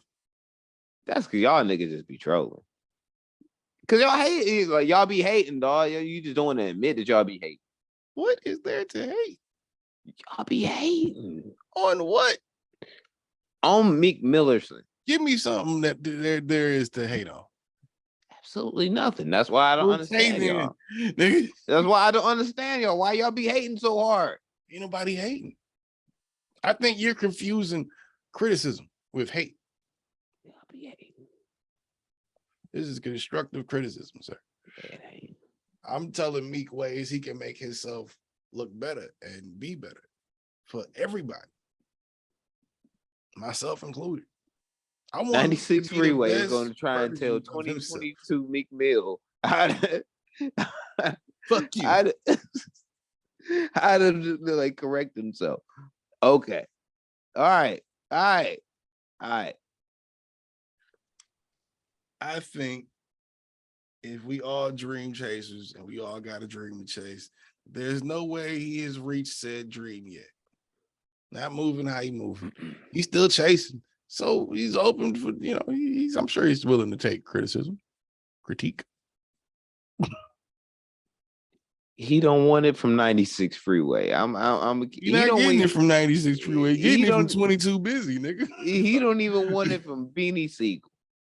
That's great. I ain't need Look at Beanie. Beanie can't even breathe good. Right. I wouldn't be taking advice from Beanie. Matter of fact, I think Beanie got knocked out last time he tried to give Meek some advice, didn't he? All right. So the King of Philadelphia is definitely RJ Payne. I'm just going to sleep. I don't even know who that is. Oh, you ain't hip to If Cocaine Could Talk? I've seen it. I haven't heard it. Oh, 1 through 7 is dope. There's 7 of them. Yeah. Jesus. Yeah, them shits is hard, bro. The Leatherface joints is hard. Like, you fuck with him because he has like a lot of what am I trying to say? Horror movie themed projects and shit. It's really dope. You know what I mean? But that nigga got like bars. He sounded Griselda too. You know what I mean? But I got put up on him from like really start paying attention. Like he was on Eric Sermon last album. And like on the first joint of that shit, and that nigga was all bars. I was like, oh shit. Nigga crazy. But yeah, that nigga from Philly. And I was like, oh, that's why you dusty like that. At this point, like, I'm gonna give it back to Cassidy. Nope, I won't allow you to do RJ Payne like that. It's disrespectful at this point. It's disrespectful. We all know that Cassidy can't rap no more. Hey. No.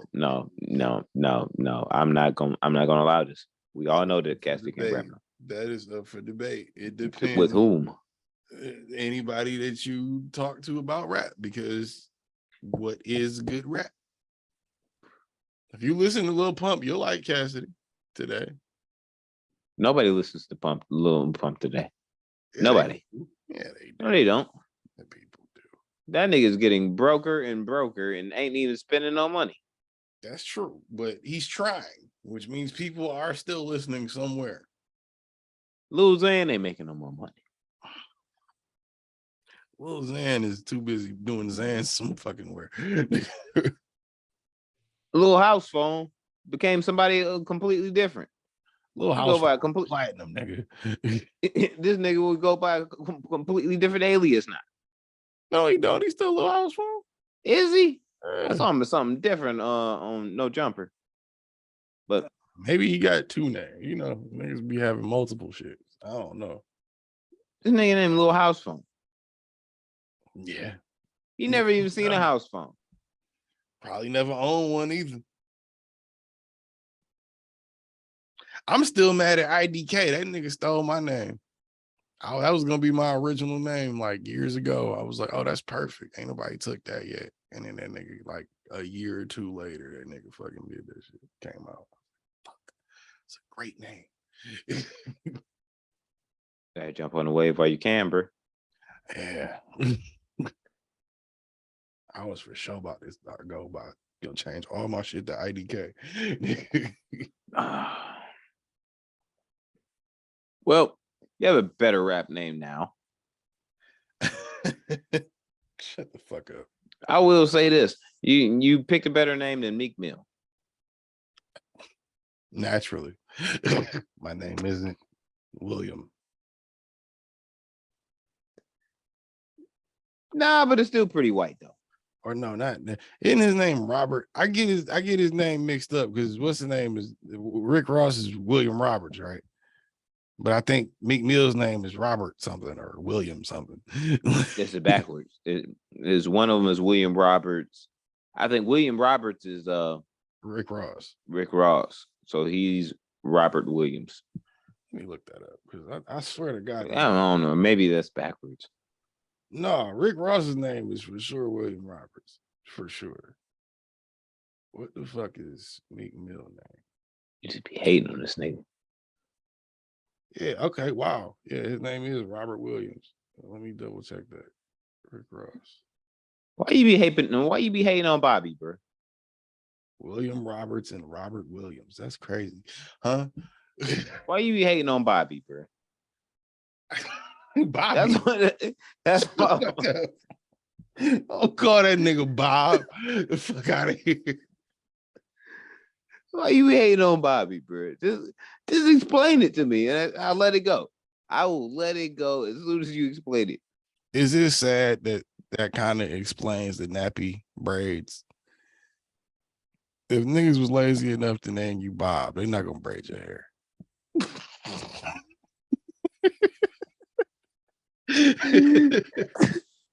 You said they don't love him.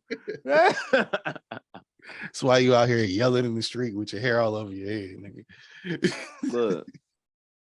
Look, leave Bobby alone. He just trying to live his best life. He is just trying to live his best motherfucking life. These some ruthless ass motherfucking Indian cats, bro. Indian cats. Yeah. Every now and again, I get caught up on when we doing this podcast. I just have like some shit on in the background. Lately, 9 times out of 10 is a random ass Rocky movie that's always on TV. So I just always just have it on. When that shit goes off, it's something like nature show and shit. And there's just like they in India and like nature, and it's like this king cobra.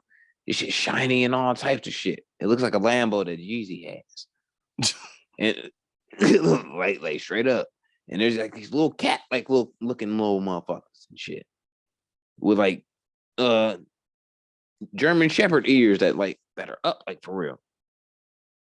And they just running around, you know what I'm saying, being all cat like and shit in India. Nigga, what station is airing BBC America? Rocky? BBC After America. Rocky, nigga? Yeah. That's wild. Like this shit crazy. Wow. They like all in the parts of India and shit that's like actually nature and shit. That's what it's called. Okay, I found it. Look at that up. It's the Lamborghini Vision GT. That bitch, tell me that's not fucking Batmobile. What you know about Lamborghinis? That bitch is beautiful. Like, I saw it was a YouTube short. I just thought of that shit. Like, okay, that's what I watched it on. You said Lamborghini what? Vision GT. Vision like your sight, nigga. What the fuck? That bitch hard, nigga. Wow, that is the Batmobile. Yeah. Yeah. What color you started this in? Like it was like green or something. Like a mud green? Yeah, yeah. Oh, okay. It's a little YouTube short. It got like 43 million views. Jesus. What the fuck? That doesn't tell me how much. Yeah, I don't know how much it is, but that bitch just look nice. That is a Batmobile for real, nigga. Get that bitch in all black. That is a Batmobile. Is a crony an Indian dollar? No, I think they use rupees. Because I'm trying to see what the cost of one of these motherfuckers is, and I'm seeing INR 4.77 cronies to 5.92 cronies. The fuck? Or crows. whatever the fuck that means. I don't know. It might be crypto, nigga. It said something about India. That's why I was like, it's that Indian money. I don't know. Maybe some part of India. I don't know. Like, that's crazy. Indian cats, Indian snakes, crazy motherfucking Lambos. That's ridiculous. Can I get a dollar amount? God damn. I found it. It says just 63 of them will be built, each costing $3.9 million. If I had Brett Favre money, I'd do it. Straight up. If I had Brett That's Favre, a better gift to your daughter than a stupid ass volleyball stadium. You think she getting the Batmobile, nigga? Please. If you were gonna buy her something stupid, yeah, fuck it. I'm buying my daughter something that she needs. It's a Lambo truck. like that's it. You know what I'm saying? That's it. Nigga, that's a necessity. Crazy. I need the Batmobile. $4 million.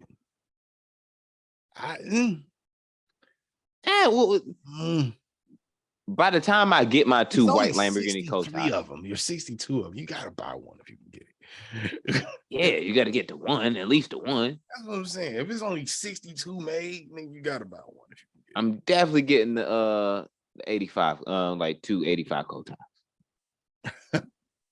Both, and that's probably gonna be like 4 right there, depending on if I get them at an auction and shit, and motherfuckers bidding on them. Them shit can't be going for less than 2.5. I can't be going for less than that. That's what I'm saying. But I'm like, if you go to the right auction and shit, you got somebody bidding with you because they saw that shit in the catalog. Now it's like, yeah, they might have started off at 1.5, but now we talking about 1.8, 1.9, 2.1. Like, yeah. And I gotta get 2. I really want that car to go to an auction for a car. I'm getting 2. Like I got to. I got to. I just need a Bentley and a Benz. I'm cool. I'm never buying a German piece of shit again in my life. I don't give a fuck what. Like, no, I'm good. Well, I heard Mercedes is pretty good. So I don't know. No, I'm good. I'm good on that. I gotta look that up. As long as I've been liking Bentleys, I don't know who the fuck make them. Ain't that in English? Yeah, it is actually. I don't know what company it is though. I think it's just Bentley actually. Yeah, they make their own shit. Yeah, I think it's British. Yeah, you're right. You know, like Volkswagen on a lot of shit, but I'm just like, yeah, they German, but I'm just like with the Nazis, literally. Yeah, but most of the shit that they own, I'm just like, well, you own it, but it comes from Italy, so technically it's Italian. So I'm good. But I'm like, I can live with that. But I'm like, no Benzes. Speaking of Italian, no Volkswagens. I like them bitches. Those trucks are nice. I need at least 2 Aston Martins. See, I'll take an Alfa Romero over Aston Martin. I like the Alfa Romero. Like the new ones is dope. Yeah. But them bitches I see over here more than anything. I need one of the new DBs. I need one of those. Gotta have one of those.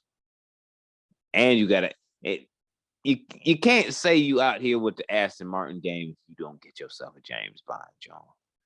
If you don't get the classic James Bond joint, I can't, nigga. Too many different Aston Martins, nigga. Them bitches is cold. Oh. If I bought an Aston Martin, I definitely wouldn't buy the James Bond. That shit is like plain to me. It looked nice, but it's super plain to me. I gotta get the James Bond, John. That shit too cold. That shit too cold. It's a whole glacier. The car itself is a glacier, nigga. No. Not in real life. No. It is. No. It is. It's a fantasy. It's a fantasy. I just want to just touch it and be like, "Ooh, nigga, You playing? Hey, nigga. That shit is fucking crazy. Nigga. Oh, yeah, I gotta get a Tesla too. That would be before the Benz. I gotta get the Bentley and the Tesla. Tesla probably coming first because it's cheaper.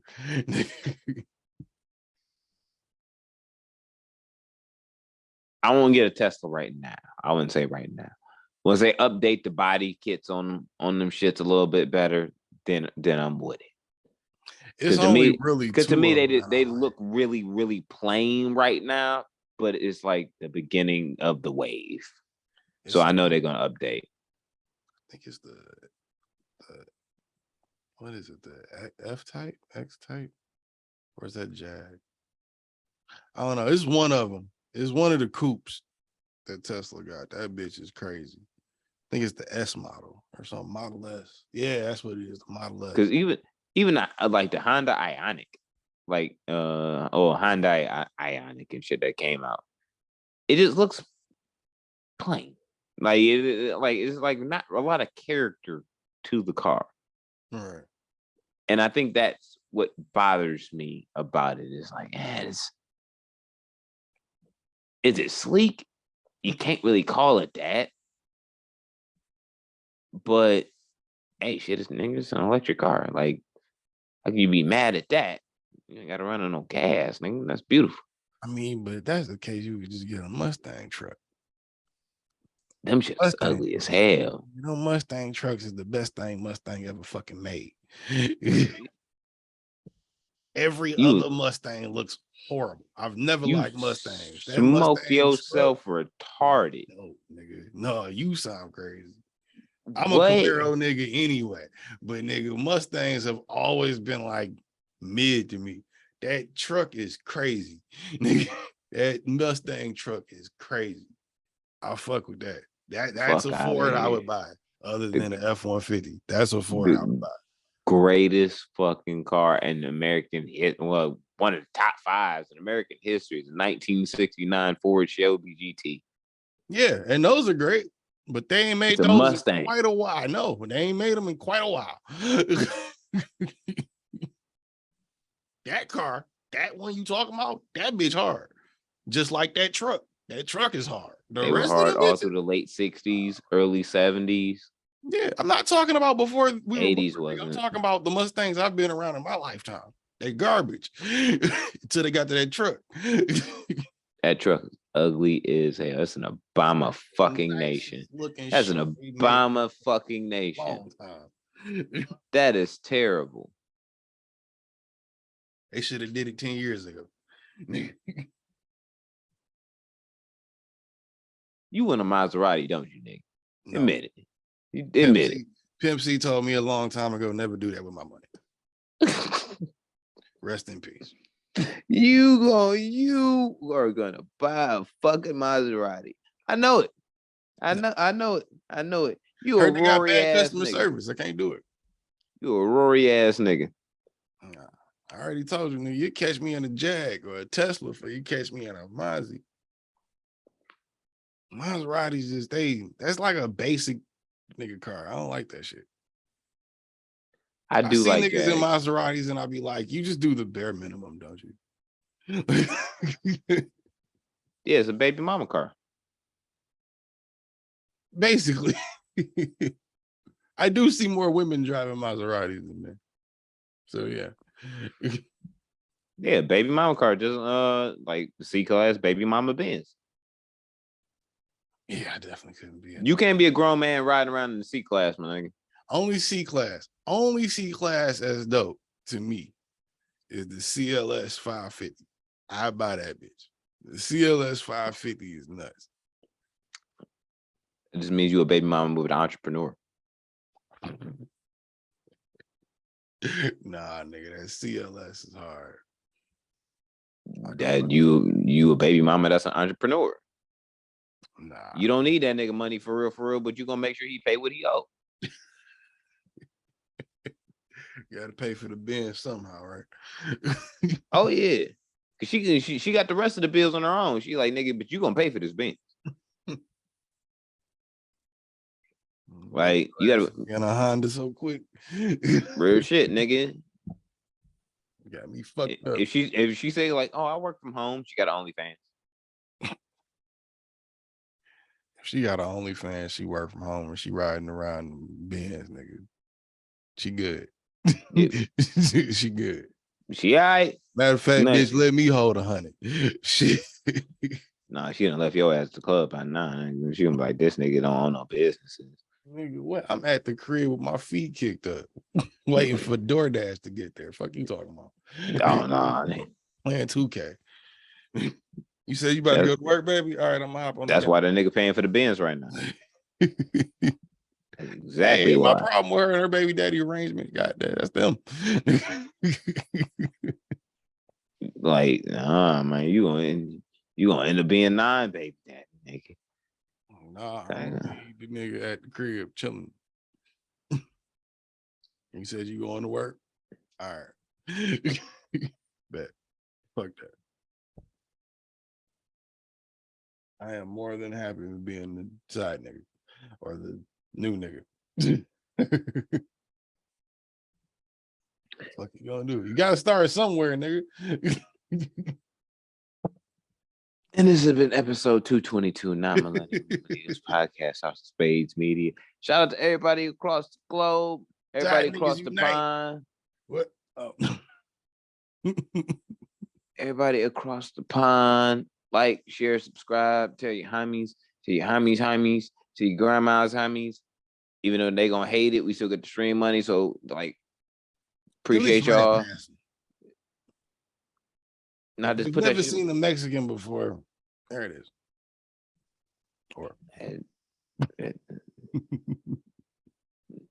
Or they don't know who Freeway is, especially in 96. They should go look that up. A picture.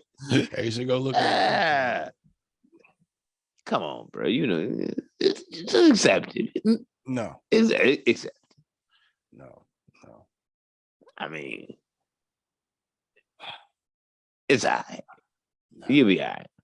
No. See, that's the thing. See, hit your notification bells. Hoes, y'all rock fellas. Don't tell me nothing about what you was driving on in 96 because the freeway ain't around here. You feel me? Stop playing. God bye. 2001 freeway. Shut the fuck up. Episode 222. We out. Peace. Bye, nigga. All right, bro. I enjoyed it, bro.